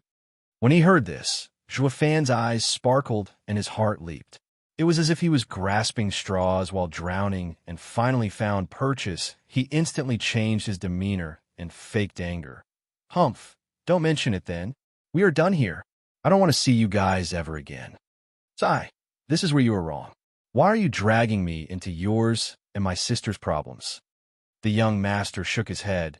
Then his eyes shifted as he said in an understanding tone, "Don't forget, we are close as brothers, lifting our spears together and together." This, Joafan understood perfectly. The way he looks, he must be a second-rate clan's young master. How did Song Yu get to befriend him? And by the looks of things, they're buddy-buddy too. Then again, this might not be so bad. Joafan's lascivious smile mimicked his, "Hey, a real man doesn't boast about his past glory. You don't need to say it." "What? I'll last longer than you by far. I can take 8 rounds while you only 5. The young master then made an obvious gesture toward Joafan. If not for his sister's presence, he'd be going in much more gory details. Sigh, those 3 days and 3 nights were a bliss. Joafan saw his intoxicated face and adjusted accordingly, though the lady there stated her disagreement with her disgusted reply, "Gross." She then proceeded to walk out of the tavern and let the 2 perverts to their vile imagination. Chapter 91, Chit-Chat. Chapter 91, Chit-Chat. P4553R. Fan and the young master were like best pals now, chit-chatting what all young men talked about those days. This worked to Fan's advantage. Finding all the particularities regarding Song Yu's past, Dong Tianba belonged to an average-sized town's leading clan, considered a second-rate clan in the empire, but far stronger than the Song clan. Not too long ago, Dong Tianba's father sent him on business to Nitrain City, where this young master hit it right off with the dastardly Song Yu. The moment Song Yu found that his friend was from a second-rate clan, he took it in stride, drinking and going to pleasure houses, not forgetting to act the haughty part that deigned his new position, and all of this alongside his friend. It went so far that Dong Tianba was even planning on giving his sisters, Dong Xiaowan, hand in marriage to Song Yu. Song Yu was close to going crazy from joy, as that was the greatest gift any from the Song clan would want. As all was said and done, he went straight to proposing. Unfortunately, Dong Xiaowan was the only daughter of the Dong clan, the apple of her grandfather's eye, so how could he let Dong Tianba decide her fate? As a result, when his grandfather found Song Yu's social standing, his dastardly moral talent, the grandfather catapulted him out of his home and even rebuked his grandson. As for Dong Xiaowan, she never forgave her dear elder brother for bringing up such a proposal. I am your sister, and you want to throw me to that pig? He is a greedy slacker.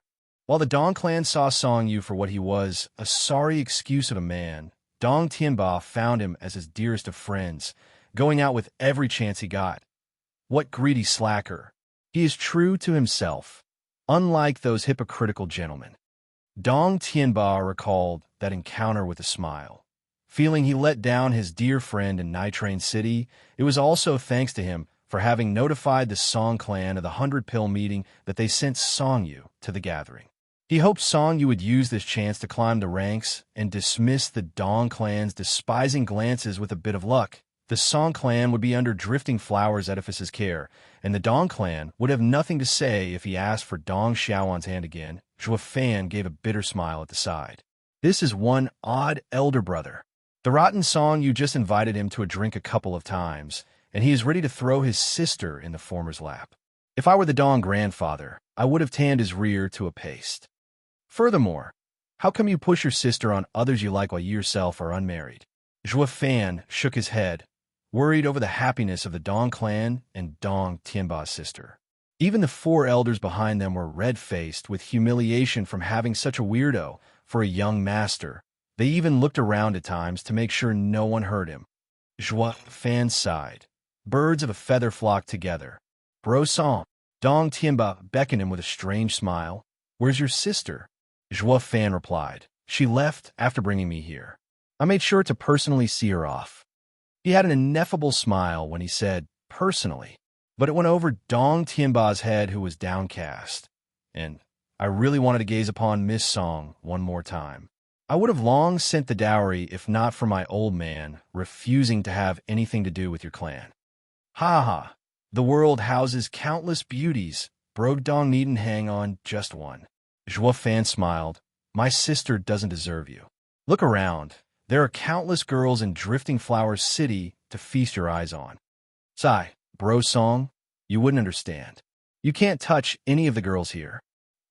Dong Tianba made sure no one was around before whispering, don't you know that the Drifting Flowers Edifice is unique among the 7 houses for only having women? For 1,000 years, they had men marry into their house. This is a place where women reign. Does that mean you can't even chase girls? Dong Tianba had a deep look this time. Bro, how come I feel like I know you less and less? Don't you know chasing and harassing have different meanings? Fan laughed in dismay. Yeah, you're absolutely right. Bro Dong is a genius. Haha, we both are. Didn't we use to swap pointers? How could you forget? Must be from the blow my sister's refusal gave you that you succumbed to your vices. Fan nodded repeatedly. Dong Tianba was an oddball, but quite true to others. Talking with him all this time made Fan feel at ease. By the way, Brother Dong, what other rules are there? Like this tavern. Almost forgot. Dong Tianba spoke in a heavy tone. Because of the massive influx of people throughout the 100-pill meeting, the Drifting Flowers Edifice has laid some rules regarding lodging. The third-rate clans are to stay in the poor district, the second-rate clans in the taverns, and the first-rate clans are welcomed by the 15 floor-keepers. The 7 noble houses.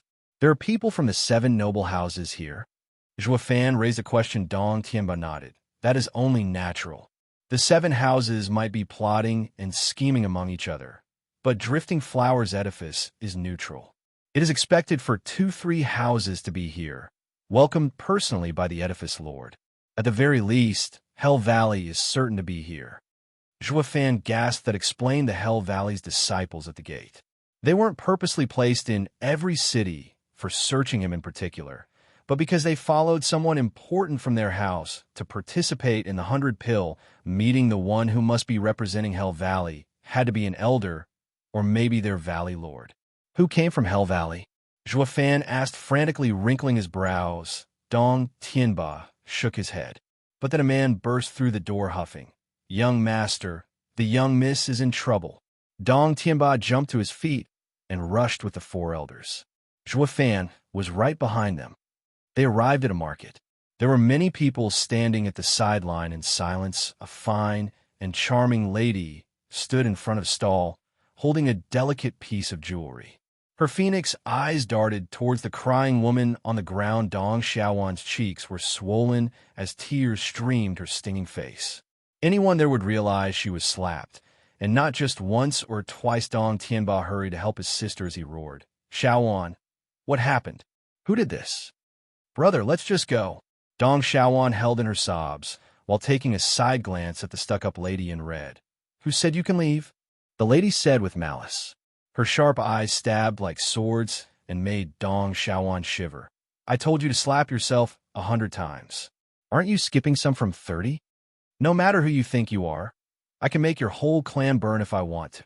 Crestfallen and shivering, Dong Xiaowan started slapping herself, and her already swollen face began growing redder and bulgier along with the tears of humiliation. Dong Tianba grabbed her hands and snapped. Xiaowan, stop. Why are you doing this? Brother, it's all my fault. Dong Xiaowan cried. I wanted to buy that item, but Dong Tianba heard it clearly even if her voice trailed off. He turned his flaming eyes of rage to the lady in red. I get that you wanted to take the jewelry from my sister's hand, but why do you have to be so heavy-handed? Ha ha ha. I asked her politely, but she kept being rude to me and didn't know what's good for her. The lady mocked and threw the jewelry to the ground in spite. Now I lost all interest in it. So how can I not teach her manners for this? The lady's naked contempt made Dong Tianba spit words through gritted teeth. Bitch, I will make you regret this. Or, my name isn't Dong Tianba. He then went charging over. With how the lady was but in the 9th layer of chi condensation, his power was more than enough to deal with her. Unfortunately, a gale stopped him as a white figure flashed in front of him. Bam. The noise echoed around as Dong Tianba was sent flying into the air, and in his previous place landed a handsome youth in white, fanning himself. 7th layer of bone tempering stage, such a disciple was considered the cream of the crop among the 7 houses. Fan's eyelid trembled, and his feet moved. Dong Tianba and his 4 elders were nowhere near enough to deal with the newcomer. If he was impassive, this pair of siblings would experience a world of hurt today, but if he did act, he would earn a world of trouble, affecting his plans. But this bitch was too ruthless. She was asking for a beating. Not even he, a demonic emperor, could take this lying down. When all was said and done, some things couldn't be held in. This was his demonic path. Chapter 92, Only a Game. Chapter 92, Only a Game. P4553R. Dandin, what happened? The white youth turned a blind eye to Dong Tianba and focused on the red lady. She, on the other hand, had only naked disdain for the Dong clan. Nothing of importance, just some blind dogs yapping at my feet. Oh, they must be truly ignorant to offend Peony Edifice's Grand Miss Xiao, huh? The youth mocked. His words caused widespread shock, especially to Dong Tianba. What? The Peony Edifice? Belonging to the Drifting Flowers Edifice? Dong Tianba looked towards his terrified sister in a daze. That was why his sister was so set on bearing this humiliation. No one from the 7 noble houses could be offended. or one's entire clan would go extinct. Waner. How? Dong Tianba sighed at his tear-stained sister, feeling how wrong she was. Xiao Dandan couldn't care less for their plight and glared at Dong Tianba. Weren't you about to hit me? Well, what's stopping you? Dong Tianba's body shivered and started to regret his transgression. I was at fault for not noticing your grandeur and offending Miss in my rash action. Please pardon me. Pardon? How are you guilty? Xiao Dandan sneered. You just said that I coveted your sister's item and then humiliated her. Sticking out for her is only normal, but do you have the strength to back it up? Gnashing his teeth, Dong Tianba cupped his hands. Miss lesson is that I am powerless and still dare to strike. He then slapped himself 6 times and his face swelled. The people around shook their heads. Stumbling upon any from the 7 houses was bound to bring humiliation to your entire clan. Humph, such filth, not in the least bit entertaining. Xiao Dandan grinned. Why are men such cowards, lacking the basic mettle to stand tall? Then, she came up with a great idea that brought a smile to her lips. Brother Tianyu, why not have some fun with him? Dandan, what are you suggesting? The youth in white smiled with a sweet smile. Xiao Dandan replied, This kid must be quite fond of his sister. You're quite able in martial arts, and such an understanding character, so this should be convenient for you. If you can shred that girl's clothes under the protection of those 5 bone tempering experts, she's yours to indulge in. The drifting flowers edifice will even turn a blind eye. What? Dong Xiaoan shivered and Dong Tianba's eyes were bloodshot. This was no longer picking on others, but disgracing. Even if they were from the 7 houses, this was something the common people wouldn't stand for. Yet the youth in white waved her proposal off. Dandan, you've gravely misunderstood me. I come from merry woods, but that doesn't imply that I'm lecherous. You're making it hard for me to accomplish your request. Ha ha ha.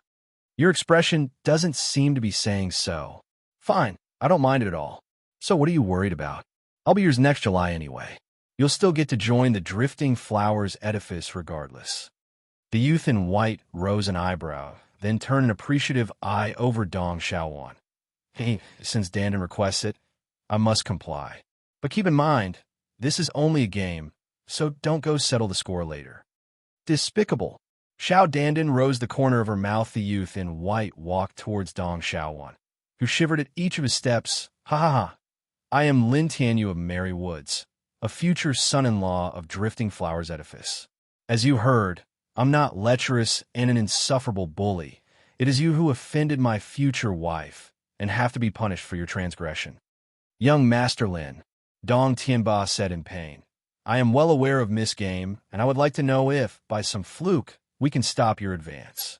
Lin Tianyu just let out a mocking laughter, and Xiao Dandan replied instead, If you can, then this matter will end here, and we shall never have anything to do with each other. Then please forgive this offense. Dong Tianba roared, and his eyes were filled with fighting spirit. Having heard what he wanted, yet Lin Tianyu's contempt only grew. Good eyes, but whoosh. A figure flitted by, and Lin Tianyu was already behind Dong Xiaoan. His hand even held the delicate clothes of the latter. Too bad you're so weak. Ah, Dong Xiaoan cried as she covered her shoulder in tears. She was wearing 5 articles of clothing, and one was gone just like that, revealing the white and delicate skin beneath. Dong Tianba turned in shock. Lin Tianyu's speed was incredible. But Zhua Fan only smirked. This kid is in the 7th layer of bone tempering stage, but his power is only in the 6th layer. His focus must be on speed. This was a typical case of putting the cart before the horse. No matter how fast you were, if you couldn't harm your opponent, it was useless. And he was already weaker than others by 1 layer. The more he'd advance, the more the gap would widen. To Zhua Fan, such a cultivator was no different from a cripple. No wonder the Merry Woods sent him to marry into Drifting Flowers Edifice. However, this was privy to an expert's eyes alone. Dong Tianba was nowhere near that level, as he was even standing around scared from the display of speed. Elders, surround my sister. Dong Tianba shouted at the 4 elderly. They immediately formed a circle with Dong Xiaoan in their center, their eyes fixed on Lin Tianyu with a vicious smile. Lin Tianyu said, It's no use. The five of you won't even see my shadow." A series of booms were heard, and Dong Xiaoan cried out once again. Her second article was removed. Even under heavy guard, Dong Tianba couldn't accept this outcome. They were both in bone-tempering stage. Yet there was such a gap between them. What a soothing perfume. Lin Tianyu sniffed hard at the clothing in his hand and was intoxicated by the fragrance. If the second clothing is so refreshing, I'm eager to know how Miss Underwear is like. Dong Xiaoan let out a shiver and cried in fear, "Brother, I will definitely protect you." Dong Tianba mustered his courage with a roar and set his eyes on Lin Tianyu's every move, although he wished to marry her off to the useless Song Yu. It was because he knew the later wasn't evil. However, anyone who dared to harm his sister would earn his wrath. "Are you done? Hurry it up." Seeing Lin Tianyu showing his true colors, Xiao Dandan spat with revulsion. Lin Tianyu nodded while tucking the clothing in his chest and vanished the next moment. His hand was holding another piece of clothing. And with it, Dong Xiaoan was shamed even further. Plop. Dong Tianba fell to his knees, powerless and helpless. "He is so fast that I can't even see him. Wanner, forgive me. Your brother is unable to protect you." Dong Tianba sobbed. Dong Xiaoan watched him in sorrow and closed her eyes. Resigned to her fate, the four elders were also aggrieved. In this game of cat and mouse, they were left without any dignity. It would have been better to die than suffer like this then. Sudden footsteps were heard, and a figure overshadowed Dong Tianba. He looked up, only to find Zhuo Fan looking at him.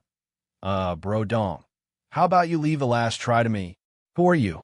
Xiao Dandan cut Dong Tianba off before he could speak, scratching his nose. Zhuo Fan pointed at Dong Xiaoan. "Ha ha ha! I'm her husband." "What?" Seeing the widespread shock, Zhuo Fan rushed to explain. No, she is my wife." "What's the difference?" the crowd exclaimed, scratching his head. Zhuo Fan mused a bit and explained, "Well, I did go to her clan to propose, but was refused. Does that make me an ex-husband?" "What ex? You were clearly kicked out." Everyone looked at him in contempt. Xiao Dandan even mocked. "Fine then. Another bone-tempering moron won't change a thing. Plus, seeing your dearly beloved ravaged before your eyes is even more appealing." "Ha ha ha. I don't mind as long as Dandan doesn't. One more would hardly matter." Lin Tianyu boasted, standing back up. Dong Tianba looked at Zhuo Fan gravely. "Bro, you don't need to involve yourself in this." "Ha ha ha. Bro Dong, we aren't strangers, but close pals. Of course, I'll help you." This earned a nod of approval from the people. "I knew you were a good man who knows loyalty." Dong Tianba was moved to tears. Zhuo Fan then gazed at Dong Xiaoan with a smile of reassurance. "Don't worry, he won't touch you ever again." She thought Zhuo Fan was using this chance to take advantage of her, but his clear eyes evoked unknown feelings in her heart. Zhuo Fan now turned to Lin Tianyu and stuck out his hand. "Come." Lin Tianyu's smile of mockery froze on his face and was soon replaced by rage. He felt Zhuo Fan was looking down on him. Chapter 93, Speed. Chapter 93, Speed. P4553R. "Damn punk, what a load of gall you have. Once I'm through with her, I'll deal with you." Lin Tianyu stared down Zhuo Fan with killing intent. As a man from the seven noble houses, everywhere he went all he saw was respect and envy, so a person like Zhuo Fan, who had only contempt, had to be put down. This was an unwritten law of the Tianyu Empire. Dong Tianba sensed his killing intent and sighed at Zhuo Fan's fate. Bro Dong shouldn't waste time with a clown. Aware of the change in the atmosphere, Zhuo Fan still sported a casual smile. It was spoken low enough to seem nonchalant, but loud enough to let everyone in on his words. Everyone knew who he was hinting at, but none saw it coming from a first layer of bone-tempering cultivator. Only a fool would mock the seven noble houses. The people started to pity Zhuo Fan's imminent and gruesome death. Brother Tianyu, a fool just ridiculed you." Xiao Dandan felt the atmosphere was lacking, so she added oil to the fire. Lin Tianyu was now filled with hatred for Zhuo Fan. "Humph, a retard's words won't affect me. I'll just swipe him away once I'm done with the girl." He then stepped forward. A fierce wind blew and vanished, but his laughter never stopped banging on the others' ears. Only the last article remains, and then I will get to truly appreciate this lady. Dong Xiaowan was curled up in fear. Her hands tightened on her last shred of dignity. Dong Tianba and the four elders made a tight circle around her. However, Zhuofan stood there impassive, as if it had nothing to do with him. Suddenly, Lin Tianyu appeared before Dong Xiaowan and reached for her last article with a grin. I won. Think again. A snort reached his ears. He didn't even get the chance to react when a fist smashed into his pretty face. He went tumbling through the air and smacked the pavement before he could get his bearing. When he got up from the ground, his cheek was already swollen. What just happened? The two were so fast that the onlookers didn't see a shadow. They only heard two loud sounds, and then came Lin Tianyu kissing the ground. Zhuofan also appeared, his hand outstretched above Dong Xiaowan. You got it. Dong Tianba was stunned. When not even himself and his four elders could save his sister, this kid managed to save the day. Putting aside the fact that his first layer bone tempering cultivation held more power than a seventh layer, his speed alone was inconceivable in a casual manner. Zhuofan rubbed his presumably sore fist. Something just came towards my fist. Oh, it stings. His words startled everyone, and Dong Tianba even began to laugh. Ha ha ha, great. Bro, how did you do it? I couldn't even see him. Do you even need to see? Zhuofan rose an eyebrow and sported a vague smile. Isn't his target obvious? If you build a wall next to her, he's bound to bump into it. It was so obvious now that everyone could think of it. They were so focused on Lin Tianyu's speed mastery that they were led by the nose. But even with his impressive speed, his target was Dong Xiaowan. All they had to do was keep their eyes on her. This simple reasoning almost made them tear up. Amazing. An elder praised Zhuofan. Young Master Song is really a genius worthy of our young master's admiration. Ha ha ha. See, little sister? Don't I always say Bro Song is a man of ethics and talent? If it wasn't for him, you'd never have escaped this predicament. Dong Tianba laughed as he lifted the weight off his heart. Dong Xiaowan blushed as she conveyed her thanks and appreciation to Zhuofan through her eyes, waving it off. Zhuofan made eye contact with Dong Tianba.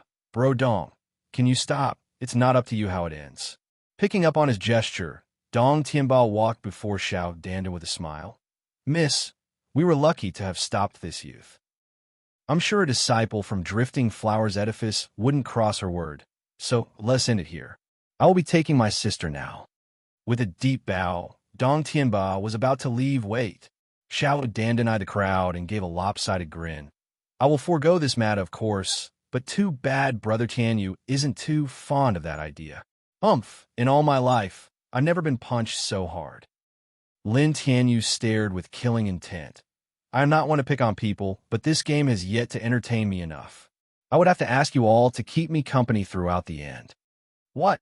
While the others were lamenting inside, Dong Tianba shouted in anger.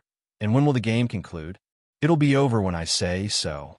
Lin Tianyu sneered. This came as a terrible shock to the Dong clan. Wasn't it the same as saying it wouldn't end until they'd have no dignity left? You're too freaking petty to even take a loss. Zhuofan scratched his nose and tightened his fist. Seems I can return this with courtesy. He didn't want to blow this matter out of proportions any further, but this rotten couple didn't know when to stop.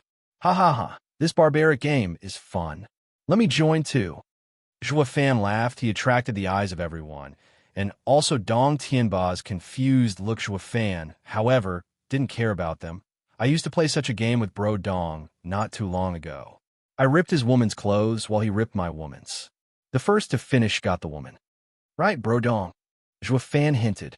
Dong Tianba quickly woke out of his stupor and nodded. But it seems this game isn't completely fair. You get to tear my woman's clothes while I have no target. Lin Tianyu mocked. You think you are all-powerful just because you landed a lucky punch? Ha ha ha, wishful thinking. Zhuofan spoke flatly. Young Master Lin, are you scared or perhaps whipped? Chuckles resounded all around, Xiao Dandan's included. Despite being fearful of the seven houses, everyone cursed them behind their backs. Lin Tianyu was livid but still deferred to Xiao Dandan by looking her way frowning. Xiao Dandan spoke plainly to Zhuofan. It seems besides Fan, there are more and more people cropping up who slight the 7 houses. But do you have what it takes? If you can take even one article of clothing from me, I will kick Brother Tianyu out and marry you instead. Xiao Danden's challenge first came as a shock. Then forced laughter spread as everyone came to realize the gap between the two. The 7 houses reviled those beneath them. How could they even entertain the thought of accepting a nobody into their house, as a groom no less? With an evil smile, Fan blinked. Miss Danden, be careful of what you say, lest you'd end up crying. You're the one who's going to wail. Xiao Danden stuck out her chin. All right, enough talk. Get ready, I am about to start. Lin Tianyu roared over their conversation. Dong Tianba was getting into position, but Fan waved him off. Ha ha ha, since I talked about fairness, only I will be defending Dong Xiaowan, lest he'd use it as an excuse to be even more shameless. Bro, Dong Tianba cried, but nodded in the end. I'll leave my sister in your care. He then took his elders to the side. Miss Dong, do you trust me? Fan stared at Dong Xiaowan. She jumped, but nodded in the end, realizing the repulsive lecher from before was replaced by a reliable young man. Fan grinned. Great, enjoy the show. But just then, a cackle came into their ears. Ha ha, the last article is mine. Dong Xiaowan curled up in fear, but Fan was as calm as ever. He even had a mocking smile on his face. Bam! A crack resounded and Lin Tianyu didn't even get to touch Dong Xiaowan as he was sent tumbling in the air before hitting the pavement again. He was filled with shock. You could see me. As he turned around, Fan's eyes were cold whoosh. With a crack of thunder, Fan appeared behind Xiao Danden. His hand flashed, and her dress was torn apart. You call that speed? Fan's mockery shocked the crowd. This kid is an expert. Chapter 94, What Goes Around Comes Around. Chapter 94, What Goes Around Comes Around. How could this be? Xiao Danden watched the drifting cloth in shock. How could she not know her future husband's strongest point? Mary Woods was known as the Wind House, known for having the fastest speed in the empire, not to mention. Lin Tianyu chose to abandon power for even more speed. He reached such a mastery that even a peak bone-tempering expert would be left in the dust. However, a low-level bone-tempering brat did the unthinkable and managed to surpass him. Not only was Xiao Danden incredulous, but so was Lin Tianyu. His face was frozen in shock, as no words could leave his mouth. As for Dong Tianba's group, they were slack-jawed, particularly young Master Dong, who knew Song Yu for ages.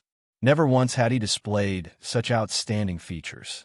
Yet, here he was, a third-rate clan's member winning against a 7 houses disciple. Everyone became silent, with all eyes focused on the proud Fan. Their words stuck in their throat, grinning evilly. Fan sniffed and said with satisfaction oozing from his voice, Miss Danden, you truly are an amazing beauty, evident from this fragrance. I will never forget this soothing smell for as long as I live. Xiao Danden stared at him with a red face.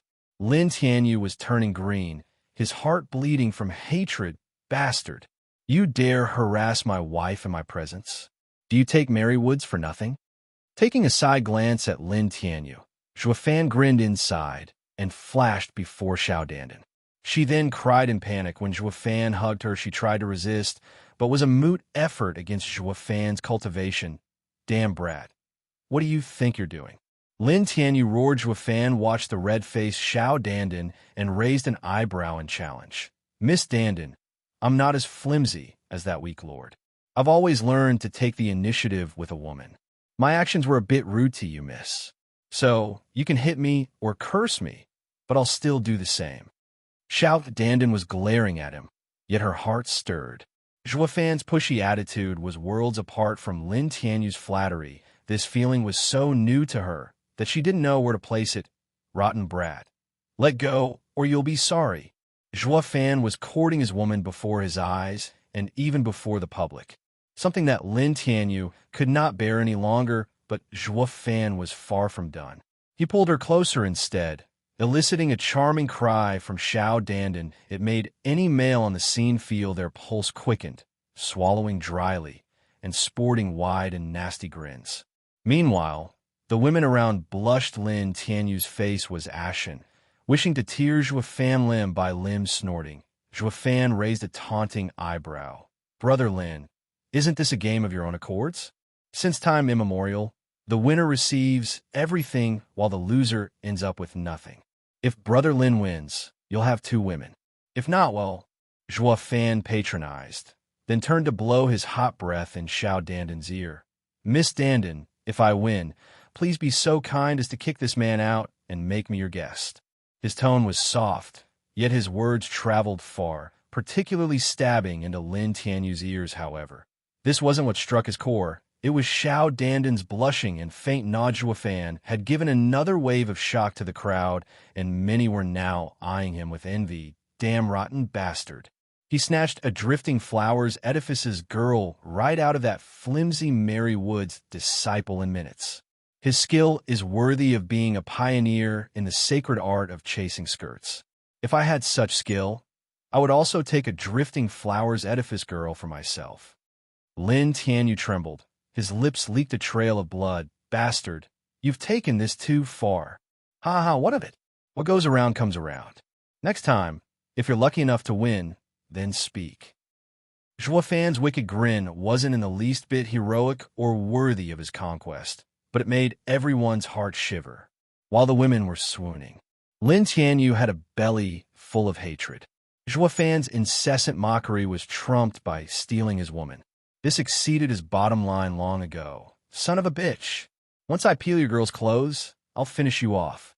Lin Tianyu appeared before Dong Xiaowan. She cried in fear, but Lin Tianyu's evil clutches didn't arrive. A slap cuffed him over the ear into the ground. When he looked up, Zhuo Fan was back next to Xiao Danden, continuing to mock. Miss Danden, that limp noodle lost again. I'm afraid I will have to relieve you of another article. A rip was heard, and an article left Xiao Danden's body more exposed. Zhuo Fan lifted her chin. Miss Danden, please, don't blame my uncouth act. Her charming eyes rolled, and her face turned rosy, playing coy. Can't you be more gentle? Ha ha ha. I'm uncouth and unmannered. This is something that won't change for as long as I live. Zhuo Fan shook his head. Lin Tianyu's eyes were bloodshot and looked as though he was about to spit fire. Rotted bastards, both of you. Lin Tianyu went for Dong Xiaowan again with the same result. Zhuo Fan made sure to even slap him 5 times for good measure, and it resulted in Xiao Danden's turn a loose in her clothing. Yet the lady hardly cared, making Lin Tianyu's coals of anger burn hotter with but one flimsy and thin piece left on Miss Xiao Danden. Zhuo Fan's grin turned maniacal. Brother Lin, final chance. If you fail now, Miss Danden is mine. Wretched filth, you dare mock the 7 houses? Lin Tianyu spat, the ire in his heart having grown out of his control. Yet oddly enough, he was clear-headed enough to understand Zhuo Fan's speed overwhelmed him. So he chose another angle, using Marywood's name, but why would Zhuo Fan care when he even had the nerve to kill Hell Valley's elders? As a result, Lin Tianyu's words only worked to goad Zhuo Fan further, who, under Lin Tianyu's rage-filled eyes, landed a kiss on Xiao Danden's cheek. I'm about to be Drifting Flowers Edifice's son-in-law. Why the hell would I be afraid of your goddamned Mary Woods? Isn't that right, my lady? Xiao Danden was so far gone, accepting anything he was throwing at her, that she nodded without remorse. It would seem Lin Tianyu had had enough and charged at the couple. He even went as far as cursing at his revered Xiao Danden. Bitch, you are both a bunch of dogs. I will send you both to hell. He made a hand sign, and a green gale gathered around his legs. The sharp whistling spoke of its deadly power as he kicked at them. He had foregone using his prize speed in favor of stealing victory by force. Mid-spirit ranked martial art. Razor kick. Xiao Danden cried in shock. Lin Tianyu, the gall of you, to try to kill me right in Drifting Flowers Edifice's city. Humph, for a skank like you, I will do the world a favor by killing you both. Xiao Danden was now afraid after noticing the killing intent in his eyes. She was only in qi condensation stage, while Zhuo Fan was in his first layer of bone tempering stage. It was not possible for him to take on such an attack, however. Zhuo Fan just mocked. Brother Lin, is this your final struggle? Oh, how pathetic. Fan's arm snaked around Xiao Danden's waist while his other acted as a shield bam. The green gale lashed at Fan's arm, but the sounds coming out of it was that of screeching metal. The kick didn't even scratch his arm, though his sleeve did turn to shreds, revealing an all-glorious and perfectly chiseled arm. This can't be. Lin Tianyu seemingly crazy as he muttered, "You're a body cultivator? How can you be so fast?" With a mocking smile, Fan simply replied, "Who told you that we can't also train in speed? Trading off power for such measly speed will only be done by a dumbass like you." Fan's eyes evoked killing intent that turned Lin Tianyu into a shivering mess. He didn't get to react as Fan kicked him on the head. Blood spurted, and Lin Tianyu felt a sharp pain digging its way into him. He let out one final wail before his eyes lost their light and slumped on the ground. None of the people could believe their eyes. A simple kick finished a 7 noble houses disciple, who had a 6-layer advantage over his opponent. The fight ended not in praise of power or speed, but rather mockery towards Mary Wood's Miss Danden. "Did you see that? I don't discriminate. I am as uncouth and rude to men as well. If your fiancé lives, he still won't see reason. I hope you do not blame me for this." Fan acted like his crime never happened and resumed flirting with the lady. Xiao Danden watched him enamored and blinked in joy. "You've done perfectly. With you around, why would I need that trash for?" "Don't you worry. You'll soon join Drifting Flowers Edifice, and Mary Woods won't be able to lay a finger on you." "Ha ha ha. Thank you, Miss Danden, for your care. Just that." Fan eyed Xiao Danden's last vestige of dignity. "According to the rules, for your fiancé to lose, I'd have to pry out the last article." With a coy and blushing face, Xiao Danden wrapped her soft lily-white hand around his neck. "Brother, I am soon to be yours. If you want my body, you'll have to wait till tonight. Or do you want the people to see everything?" "Ha ha ha." Fan scratched his nose after looking at her delectable body. Then, Fan's eyes turned sharp and startled the flirting woman. "Humph! Weren't you listening? What goes around comes around. This goes for you too." Fan reached for her last piece, and Xiao Danden was filled with fear. Would she have any face left to walk into Drifting Flowers Edifice if she went naked in the middle of the city? Suddenly, a loud shout came, "Stop!" and 2 blue silk ribbons drifted over Fan's hand. Froze in shock. A profound heaven expert. Chapter 95, Bewitching Whispers. Chapter 95, Bewitching Whispers. P4553R. 2 blue silk ribbons shot towards Fan. He thought of dodging, but he dismissed that idea despite not unfolding his wings. His speed was beyond the bone-tempering stage, thus allowing him to one-up Lin Tianyu. This was a shock to everyone, but not unlikely to happen in the case where his speed was to match a profound heaven expert's. That would label him a monster. Across the vast world, he might be the sole person with such a deviant degree of body refining it was tantamount to telling everyone who he was. "I'll have to gamble." One ribbon tightened around him and made any movement impossible. There, he reminded himself, "I just need to showcase how strong I am, but within limits." Unlike that known deviant, Fan, who could kill a profound heaven expert. The other wrapped Xiao Danden in a protective embrace. What followed next was the arrival of the owner of the ribbons. The people lowered their heads in respect, as did Dong Tianba, and his sister Fan only gave her a rough glance. She was a lady in her 30s, wearing a thin veil over half her face, yet incapable of hiding her grace, and with how high her cultivation was, it garnered even more respect while she walked with light steps. Her eyes were solely focused on Xiao Danden. She extended a dainty finger and tapped Xiao Danden's forehead. Yuan Qi entered Xiao Danden's body and made her shiver, while also taking away the redness in her cheeks. "What? Where am I?" Xiao Danden looked around in confusion, but when she saw Fan, it all came back in a flurry of images. She cried in shock, and her face went beet red. How could I have done that? Silly child. You can't even tell when you were tricked?" The woman in blue shook her head. Then her eyes snapped to Fan.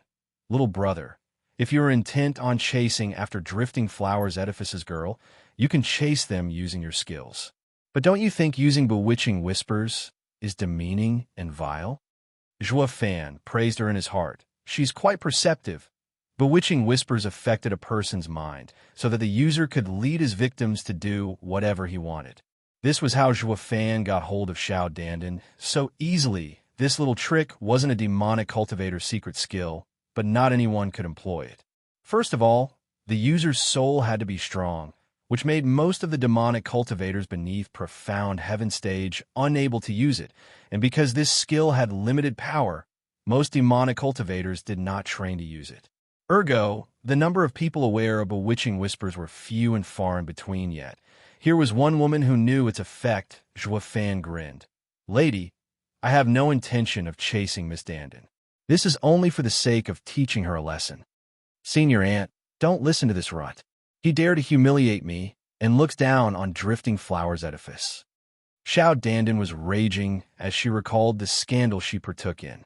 Even tears started swelling in her eyes, however. The blue woman eyed her coldly and shouted, "Quiet, haven't you had enough of disgracing yourself?" Then turned to Zhua Fan. "I would have long ago put you in your place, if not for knowing you had a good reason for using that foul skill to charm a woman in Drifting Flower City." The woman then turned her attention to Dong Xiaowan and spoke an apology. "Miss Dandan was spoiled by her master. I will make sure to punish her. Please don't take it to heart." "Ah, I would never." Dong Xiaowan was startled. The lady in blue smiled as she flew, and two ribbons took Xiao Dandan and the unconscious Lin Tianyu. But Xiao Dandan didn't forget to glare at Zhua Fan with loathing. Zhua Fan, though, did not care. He was thinking of the blue lady's last brief look she gave him. Thanks to Zhua Fan's strong soul, he managed to sense it. "Was I just found out?" Zhua Fan frowned as he watched her leave. "Brother." Dong Tianba came with the rest of Zhua Fan to express his gratitude. "Thank you so much. If it weren't for you, the Dong clan's name would have been sullied. Damn it, none of the 7 houses' domain is safe to linger for long." "Big brother song, thank you." Dong Xiaowan tightened the thin clothing on her body and spoke shyly. Not paying attention to any of this, Zhua Fan spoke with a frown. "Bro Dong, who was she?" Dong Tianba's tone was grave. "Drifting Flowers Edifice's first overseer, the Iris Edifice's Qin Kai Qing. Such luck that the one we met was the Iris Overseer. She is honorable and kind. She is known to never pick on clans and other disciples. But if it were Peony Overseer, with her fickle personality, she would have released her wrath on us. I see. With her cultivation, it is no wonder she is an Overseer." Zhua Fan took a deep breath and ripped the ribbon to shreds. "Bro, how are you so strong?" "That was Iris Overseer's ribbon imbued with her Yuan Qi. How did you break out of it?" Dong Tianba watched Zhua Fan as though he was viewing a monster. "I feel like I don't know you anymore."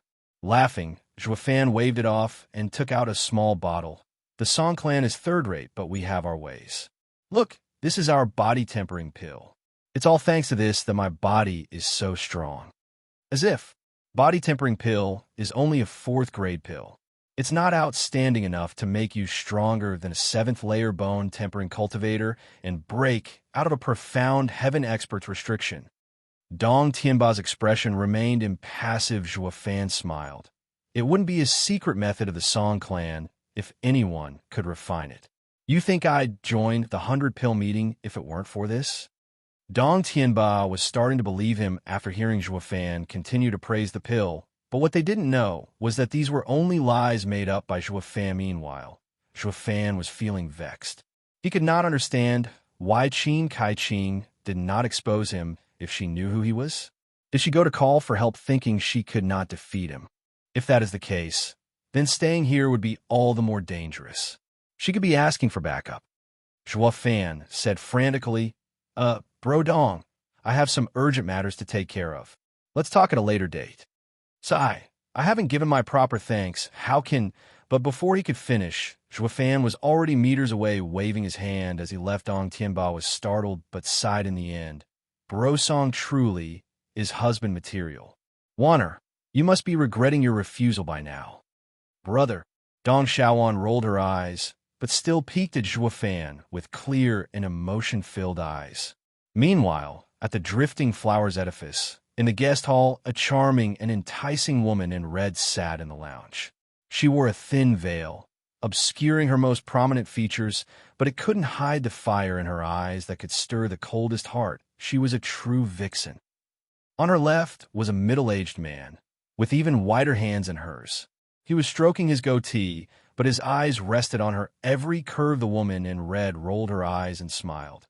"Elder Lin, do I have something on me?" Cough. Peony Overseer must be joking. The old man faked his cough and showed an embarrassed smile. "I can't help but wonder, why isn't the exalted edifice lord present, and it is the Peony Overseer who is welcoming me instead? Is Elder Lin not satisfied with me?" The lady fluttered her eyes at him. Her gesture almost stole the elder's soul away. Finding it difficult to reply, Peony Overseer is very considerate and kind, and humph. I came here to join the 100-pill meeting, not to see you two flirt." An angry snort came from Peony Overseer's right, a red-haired elderly. "Since the meeting hasn't started, I'll be leaving. I have important things to take care of."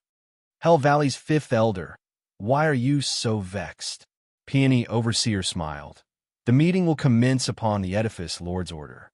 The great houses have yet to gather, so it is only natural for it to take a while longer." Peony Overseer, don't listen to this old goat grumble. These days, Hell Valley was sacked of its 3 elders by a mere brat. They lost all credibility, so how could they have the patience to participate in the 100-pill meeting? Right now, 5th elder must be thinking of new and ingenious ways to skin that punk alive. Or maybe the anxiety of having his poor little elderly life in danger got him wound so tight he has been jumping in his sleep. It must be torture, ha ha ha.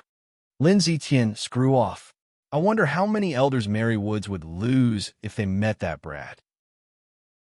5th elder slapped the table and glared at the middle-aged man. Lin Zetian also stood up and returned to glare without fear. Want to fight. Their power was on full display, and sparks could fly at any second. But laughter interrupted their staring contest. Ha ha ha. How rowdy. If you guys want to fight it off, count me in. Chapter 96, Vicious Pill King. Chapter 96, Vicious Pill King. P4553R. Those words were made by a man in a green robe entering the guest hall. His hair was green, his eyes were green, and even his beard was green, painting a particularly strange image. He had a violet gourd strapped to his waist. His appearance caused Elder Lin and the 5th elder to show respect. "Master, you are amazing beyond words. Not even Hell Valley and Mary Woods dare utter a sound in your presence." Ha ha. A youth in his 20s came following behind the elder. He was at peak bone-tempering stage.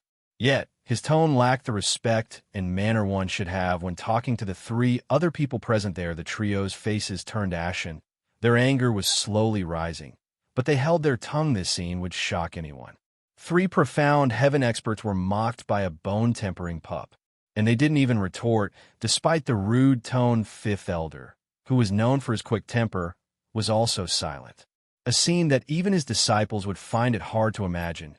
"Elder Yin, you should mind your disciple. He doesn't seem to have any manners." "Is this how a junior speaks to his elders?" 5th elder said unhappily. Yet the elder in green caressed his beard with a smile. "Hell Valley's 5th elder, why argue with a child? It doesn't befit your status. Ha ha ha." "Exactly. You're totally not acting as a senior should. So, why should I treat you like one?" The youth's brash voice was tinted with mockery. 5th elder shivered, and his face turned red, itching to pry this fool's head from his body. But he forced his anger down and resumed to clenching his fists with a crack. A piece of the table was vaporized. Lin Zetian eyed the 5th elder's anger and secretly sighed. He had some reservations when looking at the elder in green as he forced a laughter. "Ha ha. I'd never guessed such a small meeting will bring together 4 of the 7 houses. With Elder Yin attending, the meeting will run smoothly." Lin Zetian, you don't need to give me lip service. I know none of you see me eye to eye. But who told you to name it as the 100-pill meeting? You think it's worthy of the name 100-pill if I, Vicious Pill King, is missing in attendance? The elder in green didn't give Lin Zetian any respect and even mocked him to the point Lin Zetian turned his head away. Peony Overseer was livid, but on top of her anger lied a deep seething hatred. Elder Yin Song. Peony Overseer spat. Drifting Flowers Edifice doesn't seem to have extended Pill King Hall an invitation. So why have you graced us with your uninvited presence? Ha ha, Peony Overseer, you're as fiery as ever. With his eyes flashing green, Yin Song snorted. In the Chanyu Empire, I can go wherever I want with no one daring to oppose me. Now that I'm here in your Drifting Flower City, are you going to kick me out? You. She was poised to attack, but Lin Zetian stopped her. Peony Overseer, calm yourself. Eyeing Yin Song cautiously, Lin Zetian sighed as he gave her a look. Before Edifice Lord comes, be careful of devolving the situation. Peony Overseer snorted, turning her body away, easing Lin Zetian's worry. Ha! Peony Overseer is like a lass, so spiteful. So, it is a wonder to me how you still became an overseer. Master, you were right. A bunch of broads can never accomplish anything. Drifting Flowers Edifice is the worst of the 7 houses by far. The youth ridiculed. The eyes of the 3 turned sharply. Vicious Pill King is too arrogant, and his disciple belittles anyone he sees. Their friendly conversation was interrupted when a sound came from outside the door. Little brother, Drifting Flowers Edifice may have only women, but it has stood strong in Tianyu Empire for millennia. It has its own principles, is not something anyone can criticize. A beauty in blue floated in, the Iris Overseer, Qin Kai-Qing. Senior sister, you're back. Peony Overseer cried, regaining her confidence. Where did you go? We have someone barging uninvited, and I am powerless to stop them. Peony Overseer's eyes snapped to Yin Song, but Qin Kai-Qing simply smiled. Shouldn't you be taking care of your precious disciple instead? I once told you to raise your disciple better, not to disgrace Drifting Flowers Edifice's reputation. Who did she offend? Shaking her head, Qin Kai-Qing simply clapped 2 female disciples brought Xiao Dandan, who was still wrapped in the blue ribbon. With her curves full on display, she earned the youth's fiery gaze. Then 2 more disciples brought an unconscious Lin Tianyu. Lin Zetian jumped next to him. Then his look was filled with murderous desire. Who hurt him? The youth cut her off before she could reply. Master, is that kid's injury grave? That's putting it mildly. If not dead, then a cripple. The culprit sure had no restraint. Yin Song enjoyed others' misfortune. The youth laughed in ridicule. Mary Wood's disciple can't even take a hit, and his master is no different either. Lin Zetian gnashed his teeth, glaring at the youth. Qin Kai-Qing smiled. Little brother is wrong. The one he met was an even younger man, whose strength is above all the 7 houses' genius disciples. Little brother is Elder Yan's disciple, but even you will meet the same fate. The youth frowned, filled with rebuke. Qin Kai-Qing secretly smiled. Senior sister, why didn't you bring him? Is he stronger than you? Peony Overseer jerked, shaking her head. Qin Kai-Qing said, perhaps not, but you know how I am, staying outside others' affairs. If someone mess with my disciple, I'll intervene, but... Qin Kai-Qing sighed as she looked at Xiao Dandan. Dandan, you explain. And be honest. I already know everything that transpired. Yes, senior aunt. Xiao Dandan sobbed and gnawed, then retold the events. The people there sighed at the conclusion. Not for the humiliated Dong clan, though, since none of the 7 houses gave a damn about these people. They were considered slaves in their eyes, and their disciples were of the same mind. Some might be even more ruthless than Xiao Dandan. It was only thanks to the Drifting Flowers Edifice's restrictions on their disciples that made them far more restrained. What was on everyone's mind was Zhuo Fan's conduct. Not only did he end the humiliation the Dong clan received, but turned the humiliation back at Xiao Dandan and her fiancé. With such a savage method, 5th Elder couldn't help associating him with a familiar figure. Didn't his actions resemble that of Zhuo Fan, who killed the 7th Elder? He stroked his beard as he stated, Ha! What is wrong with the Tianyu Empire? With Zhuo Fan as the origin, many more are starting to belittle the 7 houses, assaulting our disciples again and again.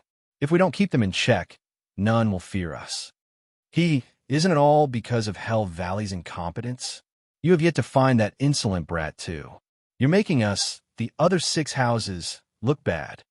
Yin Song Mok, 5th elder, wasn't angry as he turned to the youth behind him with a smile. Yeah, it's all our fault. But for an elder to step into a disciple's conflict, isn't it more shameful? Lin Ziqian, too bad you didn't bring another disciple to take revenge for Tianyu and save that Dandan girl's reputation. The youth jumped in front of Xiao Dandan before Lin Ziqian could reply, and took her arm. Come with me. I will avenge you. And with that short declaration, the two were gone, causing the 5th elder to show a broad smile. Insolent. That brat has no manners at all. He even ignored my presence and took my disciple away. Peony Overseer's lip trembled in rage.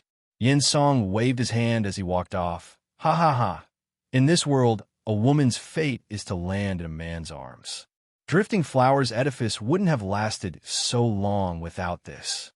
When Yin Song was gone, the 5th elder's eyes squinted as he too took the initiative to leave.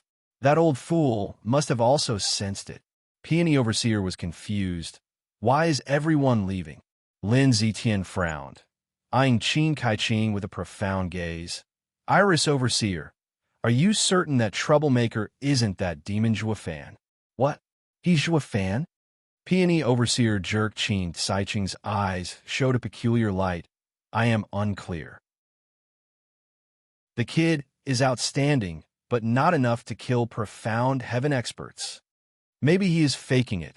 Lin Ziqian then laughed. I see now why even Vicious Pill King is impatient to watch the fight. If he really is Zhuofan, his disciple is as good as dead. At that time, Yin Song will make a move. However, his lips traced a cryptic curve. Qin Kai-Ching finished. It is unclear if Zhuofan can kill a man viler than even Yugiki. After all, he is called the Vicious Pill King for a reason. Lin Ziqian nodded with a mutter. I just hope he is Zhuofan.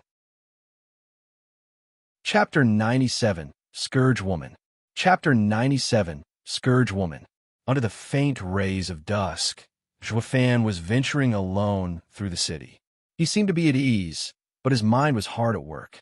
He was spreading his soul to his surroundings for detection purposes yet. After such a long time, no expert appeared in sight. Maybe I'm reading too much into this. Maybe my cover isn't blown. Zhuofan whispered. As he strolled around, he ended up around a street with run-down buildings. This place housed people like Zhuofan, those from third-rate clans. Hey, this is my area. Take your things out of here. Cut the crap, I came first. What's yours? Get lost. Kid, you dare talk back to this young master? Do you know who I am? Why would anyone care? If you think you're so great, then how did you end up here? These events played out everywhere, the third-rate clans claiming a new dwelling as theirs. This was a place where the weak were despised. Yet, ironically, even these weaklings who were discarded in this dump fought among each other. What a pathetic bunch. This is why third-rate clans can't amount to anything and deserves to be in the slums. Zhuofan spoke in a harsh voice. No longer paying them any heed, he walked further in and found the shabby buildings on both sides have already been taken. Everyone eyed him with open hostility, afraid he'd want to fight them over their lodgings. This seemed like a common occurrence here. Zhuofan scoffed. His every action was only to further his own goals. Fighting over a house disgraceful to him, unfortunately. He found no place vacant as he wandered around. Don't need to fight for a bed? It is much better to take the sky as my roof. Zhuofan suddenly halted. His eyes watched the house before him with skepticism. Then he looked at the people around oddly. At the end of this row of shabby houses, there was one building that looked to be in better shape, yet no one lived in it. With how rowdy the crowd was before now, there was no sign of anyone around. Frowning, he turned to the people fighting in doubt. Why are you foolishly fighting? Can't you see that empty house? You're the fool. If you want to die, go right ahead. Someone was quick to snap in derision. Zhuofan was baffled. But one man was kind enough to advise.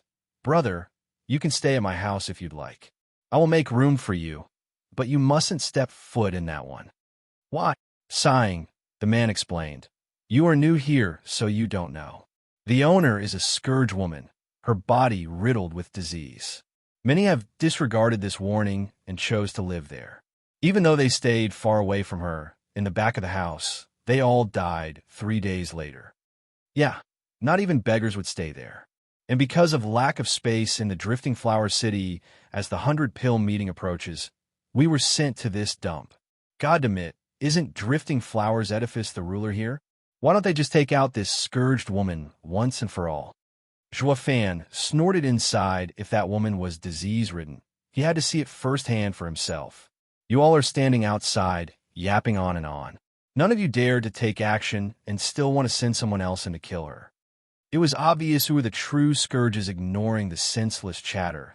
Joafan was walking straight to it under everyone's gaze. Brother, do you have a death wish? My life is boundless. Joafan waved him off, whether plagued or poisoned. While other people heated in anxiety, he was worryless. Demon transformation art could absorb anything in this world, even this disease. The closer he got to this plague district, the colder it became. This made Joafan frown. He found no plague here, but abnormal changes that could only come about from an array. Who's there? Joafan followed the shout to see a girl before a broken-down house in rough linen staring at him. The girl may be dressed in coarse linen, hiding her form and face, but her pure eyes caught Joafan off guard. He swore he never saw such mesmerizing eyes in his life. What beautiful eyes! Joafan admired the girl's cheeks, turned a tint rosier. Her eyes lowered a bit, but still had the same coldness. Who are you? Who told you can come in? I'm Nitrain City Song Yu, arriving here for the 100-pill meeting. Because of my third-rate clan status, I can only stay here. Joafan cupped his hands. Smiling like a gentleman, the girl frowned, her tone harsh. Then stay in another house. Aren't you afraid of death by coming here? I believe death is unimportant. I saw how selfish and despicable the people here are acting and couldn't recognize such men as my neighbors. I would rather choose death in this peaceful place. Stop lying. Think I believe your sophistry? She huffed, helpless. Joafan made a heartbroken face. Lady, I'll be honest. All the people before are stronger than me, and I can't beat them. If you throw me out, I will die at their hands. To such a sound argument, the lady nodded, believing it somewhat.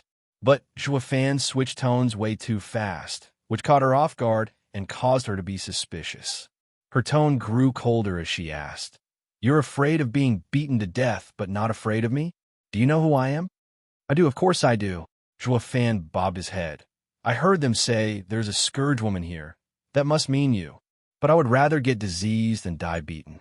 As they say, a flower should be allowed to roam free. Quiet, don't try to play smart with me. The lady snapped, her eyes darting around in thought. She pointed her white finger to a broken house. Sleep there, but you are to never wander outside at night, or you will die. Yes, lady, I promise. Joafan nodded, and when he looked up, she was gone. He narrowed his eyes, and his revering gaze now turned to one of coldness. I couldn't see through her cultivation. Did she reach the radiant stage? Or maybe she's a common person? But how can a common person hold such a tone before a bone-tempering expert? How amusing. Joafan's mouth perked up into a grin and entered his house. You must be up to something since you forbid me from going out at night. Then I will do just that and find out what you're hiding. Joafan went to meditate. Time trickled by, and the night cast a cloak of darkness over the slums. A sudden ripple came from the slums, followed by a sharp decrease in temperature. Joafan shivered and muttered, I was right, it is an array. His hand flashed and revealed a small bottle. It contained the same pill he used in Allbeast Mountain Range, an energy-concealing pill. Whoosh! Joafan flicked it into the air, and a flash of red came from his body and swallowed at the ethereal blood infant, made Joafan give off a wicked smile. Not even a radiant stage could find it now that it ate that pill. Go. Blood infant went through the walls and flew deeper into the slums, reaching the furthest area. That place was in ruins, ruins that formed an odd array. The lady sat upright in its center, deep in meditation. The bright moonlight, with its extreme coldness, entered inside the array, then her body, while the rest chilled the slums with each ray of power from the moonlight she absorbed. Her body grew a sheen layer of ice. Then, a green flash from her forehead pierced through the ice and slowly faded away each time that happened. The lady's eyelids trembled, as if in great pain. Third great array, a moon array. Joafan sighed and withdrew the blood infant. He now understood why the previous people died. He thought it was because of the scourge woman's vile conduct or her disease. But after he saw it, he knew that it was neither of those. She was only treating herself. The ignorant people approached her, and the moonlight's energy ravaged through their meridians, and that damage eventually killed the moon array, allowed one to absorb the moon's and cultivate, but spending too much time in it would throw one's inner balance out of whack. Yet this scourge woman had no intention of cultivating. She was just using the moon's to suppress the poison inside her. Unfortunately, this was not without side effects. As gathered inside, her meridians would start to deteriorate, and one day, she would become a cripple. The more she tried to contain the poison, the more violent it would be. When she couldn't hold it in check any longer, it could even take her life. Such a scene caused even the great demon cultivator, Joafan, to feel pity for the lady. Just what poison was so deadly that needed such an extreme method to suppress it? Chapter 98, Playing the Fool. Chapter 98, Playing the Fool. At the first ray of dawn, the moon hid back behind the forest while the sun was rising to take its rightful place in the sky. In its shine, the ice on the scourge woman thawed. The lady opened her eyes and sighed with exhaustion. Lady. A cry of shock came from Joafan. Holding fruits to his bosom as he staggered towards her, the scourge woman jumped to her feet and waved the leaves to cover the array. Then she snapped a glare towards Joafan. Didn't I tell you not to wander about? What are you doing here? A lady. You didn't say anything about going out during the day. Joafan acted oblivious to the array beneath him. Pointing naively at the sky, the scourge woman was stunned, then blushed. She rebuked. If you are to stay in this place, you must remain in your quarters, even through the day, or I'll kick you out. Joafan shuddered from the heavy injustice that befell him. He hanged his head and walked away with Remos. But then he turned to leave the fruits before the woman. Lady, I find your complexion to be slightly pale, so I picked these this morning. Please take them. And thank you for letting me stay. Joafan sighed and trod away. He made himself out to seem as though he was a particularly bleak figure, filled with loneliness, who had suffered a dash of injustice. The woman turned from him to the fruits, and her heart softened. Picking one up, Joafan's back was towards her, but his soul gave him full knowledge of her every move. He let out a devious grin. So long she picked just one fruit. It proved he had made a breakthrough to her heart. Next, he needed to stick to her for as long as possible to find out the poison that had cursed her. There's a fine line between godly medicine and abominable poison. As the 100-pill meeting hadn't begun yet, he had no clue where to search for rare ingredients. Since he had the time, who knew if he might get something from sticking close to this scourge woman?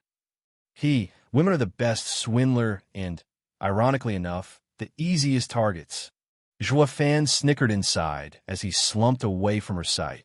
Noon, the scourge woman was doing her usual routine, sitting upright on a rock, absorbing the sunshine one breath at a time. A sudden hubbub pierced her ears, disturbing her inner peace. With fire in her eyes, she marched to the source. She watched a throng of people raving. Kill him, beat that lousy punk to death. She approached doubtfully and witnessed Joafan wrestling with a stocky third-layer bone tempering expert. She shook her head, ready to leave, but Joafan yelled at the top of his lungs, "I won't let you insult her. She's a good person. Screw you. That scourge woman killed numerous people already, and you still dare to take her side?" The stocky man he was fighting against punctuated his reproval with a slap, but Joafan was stubborn as a mule. He was mocked, roughed up, shamed, yet his eyes never lost their will to fight. "Humph, she's been living here long since you came barging in. Before then, some people died to God knows what, and you people start slander the lady. Can you even call yourself a man? Hey, this kid is asking for it. Finish him off." "Yeah, Letting him live will invite disaster upon us. He is just like that scourge woman, wanting to kill us all. But before he kills us, we'll just have to take him out. Kill, kill. The crowd began chanting like madmen. The scourge woman saw this unfold with a shiver as anger started to well up and her eyes stop. A crisp shout rang in their ears, even over the thunderous roars of the mob. They turned in shock, then shivered in fear, staggering away. It's the scourge woman. Watch out, everyone, or she'll infect you if she gets too close. In an instant, the people around started to run off. Even that bone-tempering expert dismounted Joafan's prone figure and fled in fear.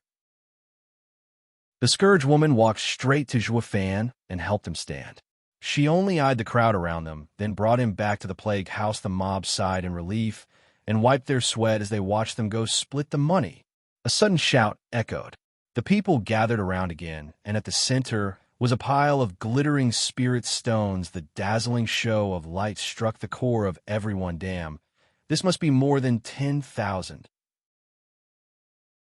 Wasn't that kid from a third-rate clan? How'd he get so rich?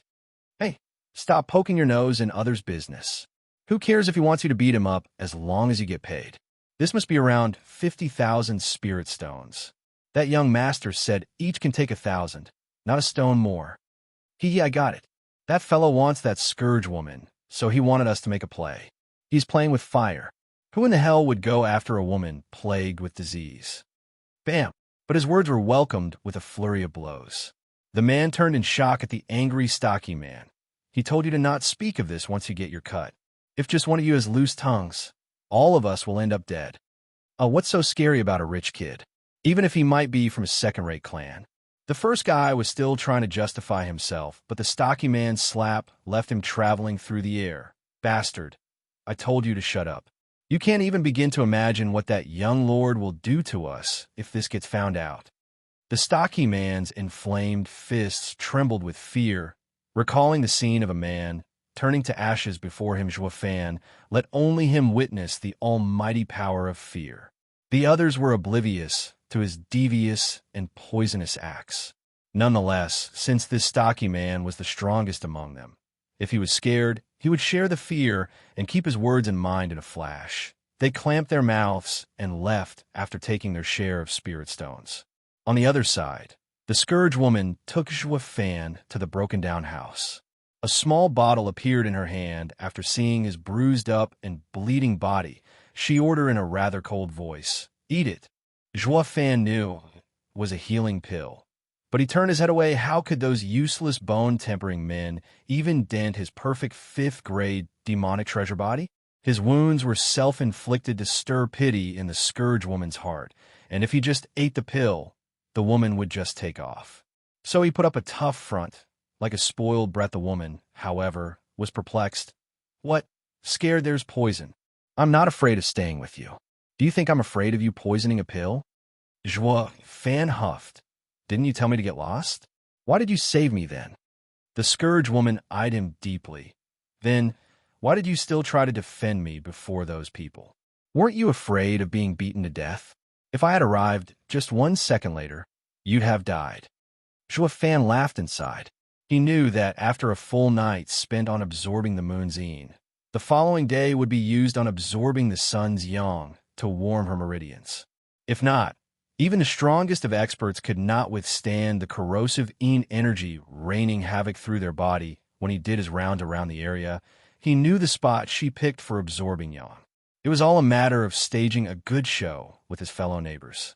Not even mild-tempered people could keep away from the ruckus once their meditation was interrupted. In layman's terms, it all went according to Joafan's foolproof plan to breach the scourge woman's psychological barriers and accept him with all her heart. Joafan turned his head and stared right in her eyes until her own eyes faltered away. He spoke with emotion. My mother said, eyes are a window to one's soul. There's no way a person with such beautiful eyes possess an evil heart. And you also let me stay. You definitely have a good heart. If those people slander you for murder, how could I stand by and not defend your name? Joafan's open bootlicking was filled with childish naivety, lacking the feeling of deception an adult would have. If a lady heard it, she wouldn't loathe this childish behavior. On the contrary, they would like it even more. That's the secret to capturing a woman's heart. Not using flowery and sweet words, but to stir her motherly side. This epiphany came to him after talking with Dong Tianba. He used to feel Dong Tianba and Song you were simply mighty silk pants. Though their chasing skills were vile and repulsive, it still achieved results. Therefore, he was using the same methods. It's true, the world is filled with wondrous trades. Everyone's a master in something. The effect was obvious. The Scourge woman's cheeks tinted red and snapped, silver-tongued. But the eyes, though, now showed acceptance. Thanks, Brother Dong. Thank you for teaching me the way of chasing. Zhuo Fan secretly sighed, but his face was still etched with that childlike innocence as he laughed. Sister, I know you for so long, yet I haven't caught your name. How is that long? We only saw each other 3 times. Rolling her eyes, the Scourge woman mumbled, You call me Sister Choo Choo. Yes, Sister Choo Choo. Zhuo Fan put on a puppy-eyed face that made even him nauseous, but his hands were tied. Women ate them like candy. Now, take the pill. Choo Choo extended the bottle, but Zhuo Fan smiled and opened his mouth. Sister Choo Choo, feed me.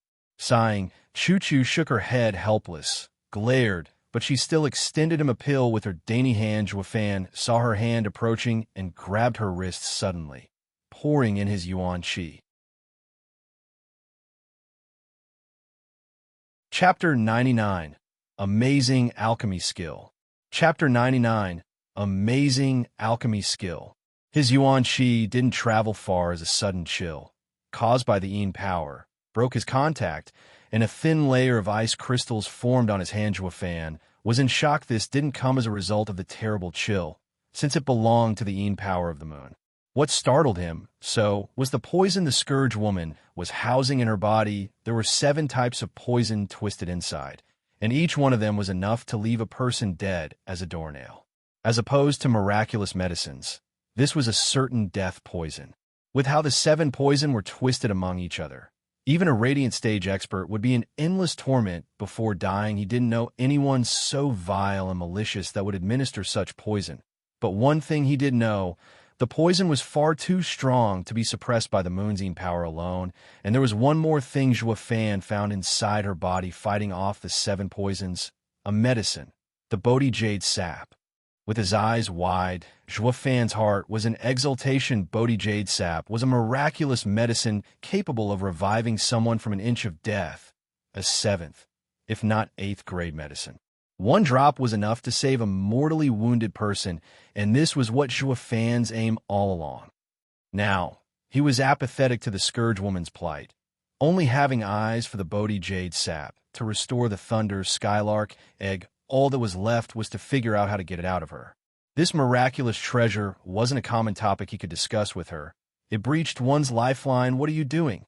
Zhuo Fan's act was instantaneous, and only now did she pull her dainty hand away and glared in fury, his eyes darting around. Zhuo Fan put on a sappy face, rubbing his hands in worry. Sister Choo Choo, your hand is so cold. Let me warm you up. Don't play with me. Choo Choo stared at him filled with doubt. Say it. Why did you search me with yuan qi? Zhuo Fan sighed. I noticed Sister Choo Choo's unwell complexion, and since my clan is an alchemist clan, I thought of helping you. I didn't expect Sister to doubt me. Zhuo Fan now sported a face filled with injustice, and even sniffed to drive the point in.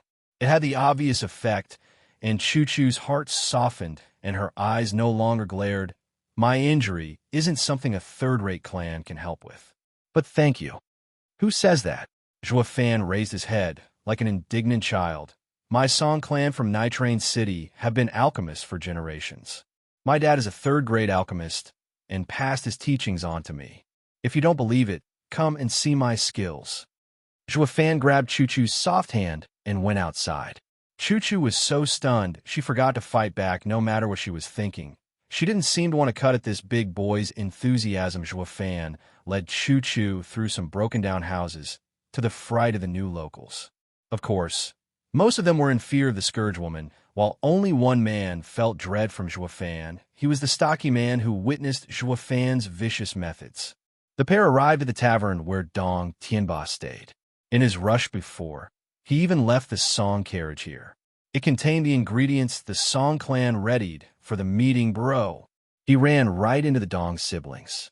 Dong Tianba was in glee while Dong Xiaowan gave a bashful nod. Big brother Song. Yet Dong Xiaowan felt something strange as she caught his hand holding Choo Choo's wrist. Dong Tianba noticed this also and felt awkward. Bro, who is she? Sister Choo Choo, a new friend. Zhua Fan smiled at his words. Dong Tianba dragged him to the side with a raised eyebrow. Wait to go, bro. You got one, just as you arrived. Ha ha ha. It's all thanks to Brother Dong. Zhua Fan's words came from his heart. You'd think a cultivation maniac like him would know how to get close to Choo Choo if not for yesterday's long chat with his prodigal son. Stealing a glance at Choo Choo, Dong Tianba gave a lustful grin. Bro, is she hot? I can't tell from her clothes, but she should be hiding something amazing. I'm not sure since I never saw her body. What? Dong Tianba cried out. Not even her face? And you want to bet her? Zhua Fan shrugged. Don't be like that. I don't look at her like that anyway. Zhua Fan brushed past him, letting him stand dumbstruck, his brows furrowed in deep confusion. If a man isn't after a woman for her body, then is it for love? When did my dear bro change so much? Brother Dong, where's my carriage? Dong Tianba recovered only after he heard Zhua Fan's yell. He replied, in the back of the tavern. Come with me. Dong Tianba led them out back, and Zhua Fan went right inside the carriage, beginning to take out all the glittering and odd ingredients. He didn't look at all serious. Instead, he was as pure as a child. Choo Choo found it normal, but the Dong siblings were startled. Where did the vicious and sinister Zhua Fan of yesterday go? Dong Tianba then realized, it seems that love can make a man go crazy. Bro, you are caught in a love trap. Not minding the looks he got, Zhua Fan met Choo Choo's eyes and spoke with a boyish smile. Sister Choo Choo, watch closely. His hand now held a scarlet yuan qi flame, throwing dozens of ingredients inside. It was amazing how the ingredients didn't mix. What precise control. Dong Tianba exclaimed a third-grade alchemist could, at best, handle 9 ingredients at once. But Zhua Fan made light work of dozens. His skill went beyond the 4th grade, perhaps even 4th grade alchemists were seen only in second-rate clans, 5th grade and first-rate clans. As for those above, they were talents raised in the 7 houses. Dong Tianba just couldn't believe it. When he met Song Yu again in this city, he discovered that not only did his power soared, but even his alchemy ability jumped. If he had 1 iota of skill he shows today at the start, the clan head wouldn't have refused him. Dong Xiaowan was watching him with an even more amazed expression. Choo Choo nodded faintly, her eyes evoking praise. His skill at his age made Zhua Fan a diamond in the rough. But Zhua Fan wasn't going for just praise, he wanted shock. Only shock was enough to assure Choo Choo of his alchemy ability and let him have the Bodhi Jade sap. Then, Zhua Fan's eyes narrowed and gripped the scarlet flame containing the ingredients, putting it out. Only a weak trail of smoke was left behind. What are you doing? Dong Tianba cried. I thought this guy improved, but why does he suddenly lack common sense? If you forge all the ingredients together and put out the flame, you'll ruin them. Choo Choo shook her head with a light smile. He is still a child. How can you refine with an unsteady heart? Then, among the pitying gazes, Zhua Fan smirked mysteriously. As an alchemist, how can I not know when my pill is ruined? I don't need you to remind me. With a smug smile, Zhua Fan opened his hand, a piercing red light flashed, and left behind a round red and glossy pill. How is this possible? Dong Tianba was beyond shocked, not daring to even believe this was real. It went against all alchemical common sense from the gloss and the fragrance. It denoted it as a second-grade pill, but of top quality. It had a far greater value than any pill of the same grade and apt description would be, a pill that jumped grades. Choo Choo narrowed her eyes in shock. This was her first time witnessing such a skill. Zhua Fan snickered inside. This refining method was called Universe Palm, taken from the 9 Serenity's secret records. It preserved the ingredients' effects, and even boosted the pill to top quality, it was no wonder those in a mortal domain were oblivious to it. Since not even the sacred domain was aware of its existence, how could mortals even begin to understand the secret methods of the ancients? It was all for the sake of getting that Bodhi jade sap, or Zhuofan wouldn't have revealed such a technique.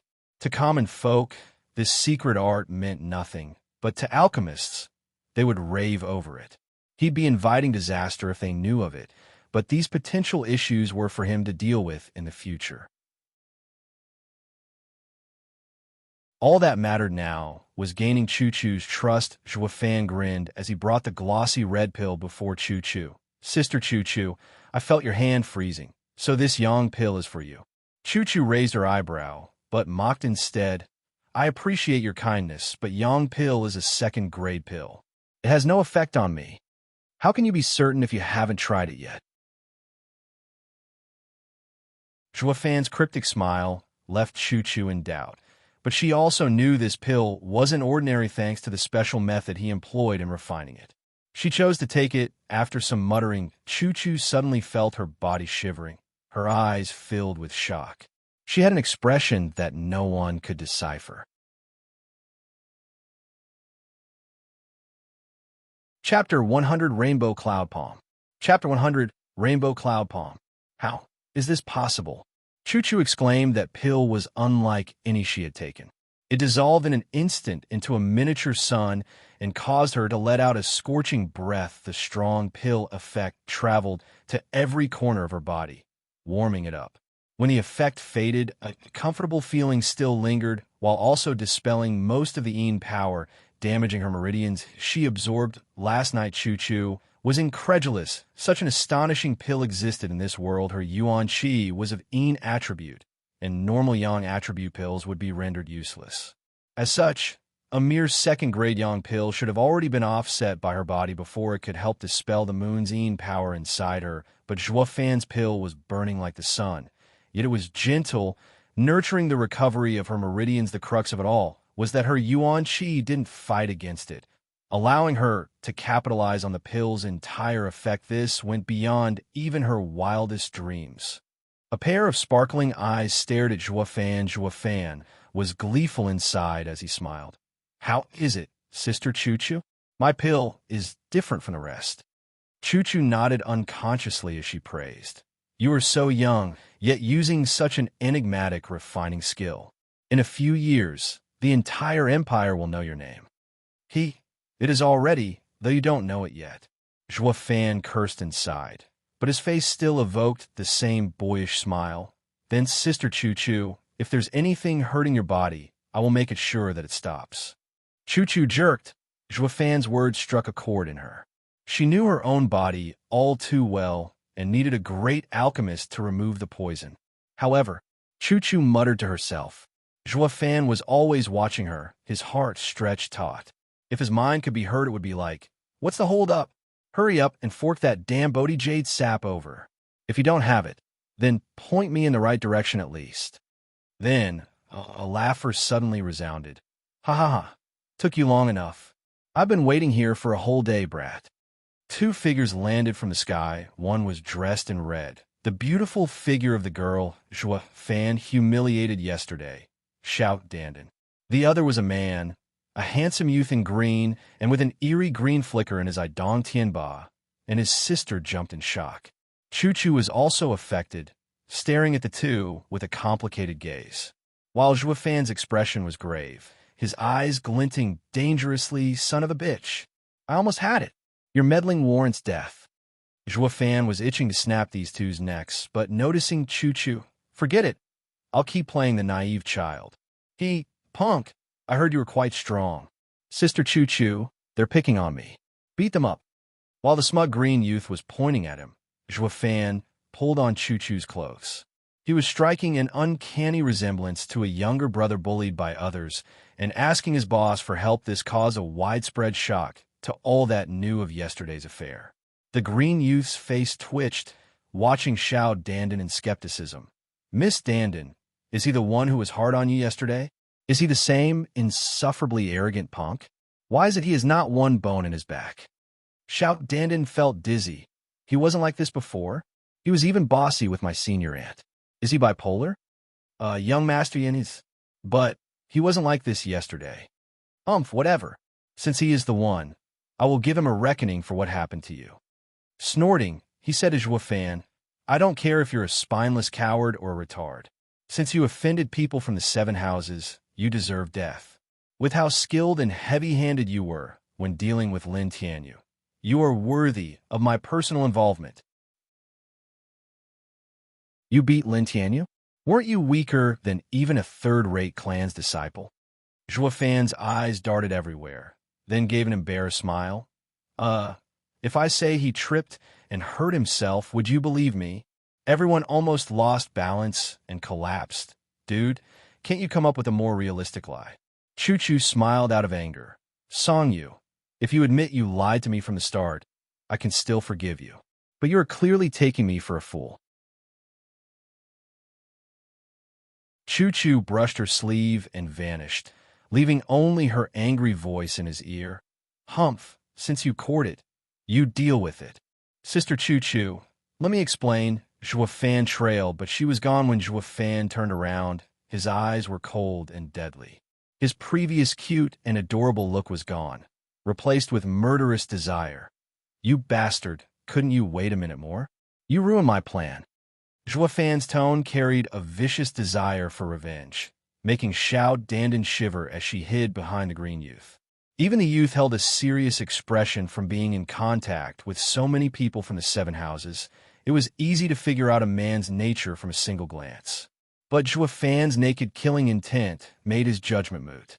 Such savagery only came from the kind of beast from how tough you act.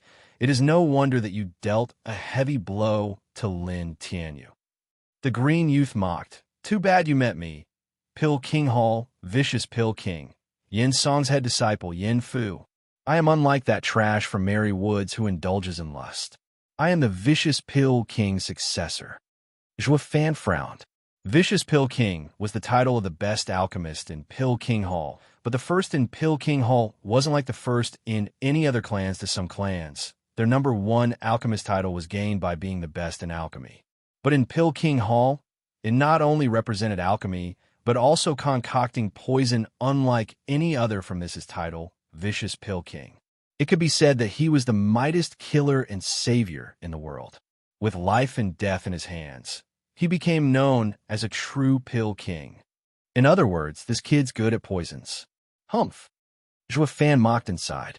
Poison might inconvenience the rest, but to him it had no effect. See how I use my demon transformation art and wring your cultivation dry.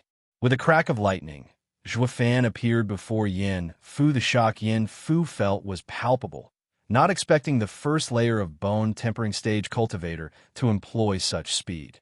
It was no wonder that Merry Wood's disciple, who despite his focus on speed lost so badly, yet before he could react, Zhuo Fan kicked him in the stomach, spewing blood. Yin Fu flew out, making a human-shaped hole in the wall around the tavern, and bounced 50 meters in the street. Everyone was slack-jawed, to be honest. If not for Zhuo Fan's irritated state, he would have toned it down, casting a side glance at Xiao Dandan. She was scared out of her wits. Zhuo Fan sneered. No matter who you call, they'll all end the same. Do you women from Drifting Flowers Edifice can only rely on men? Ha ha ha. Zhuo Fan walked away and left her crying, feeling wronged. Zhuo Fan's contempt and harsh tone cut deep into her. It was no longer humiliation, but despise. Going through the broken wall, Zhuo Fan walked towards Yin Fu, who was getting up. The tavern's customers and the bystanders hid when they saw it was a fight involving the 7 houses. Quite fast, the fastest beneath profound heaven stage, I reckon. Yin Fu sneered as he wiped the blood from his mouth. Zhuo Fan snickered. Well, this is a first, seeing one happy to be beaten. I am happy, but of certain victory. Victory? Zhuo Fan disdained. I know Pill King Hall can make pills as well as poisons. But you think you can beat me with poisons? Ha! Debased punk. You know nothing of the world. Yin Fu's eyes flashed as he left. My master is Vicious Pill King, revered by all. If not for his poisons, why do you think the 7 houses fear him? Yin Fu spread his arms and mist flew from his palms that gradually changed its color. soon letting out 3 different types of light red, yellow, and green interweave. Fan scratched his nose, feeling slightly numb. Crud, this punk's poison skills are good to the point that even I have been affected. He was cursing inside. However, Fan had a calm expression on the outside. He have a taste of Pill King Hall's legacy profound ranked martial art, Rainbow Cloud Palm. 14 chapters a week again. This will be the last dump for a long time. We will reach/surpass manga this week. You're tuning in to the Warrior Lore YouTube channel. Don't forget to subscribe and join us on this journey to catch the most captivating stories.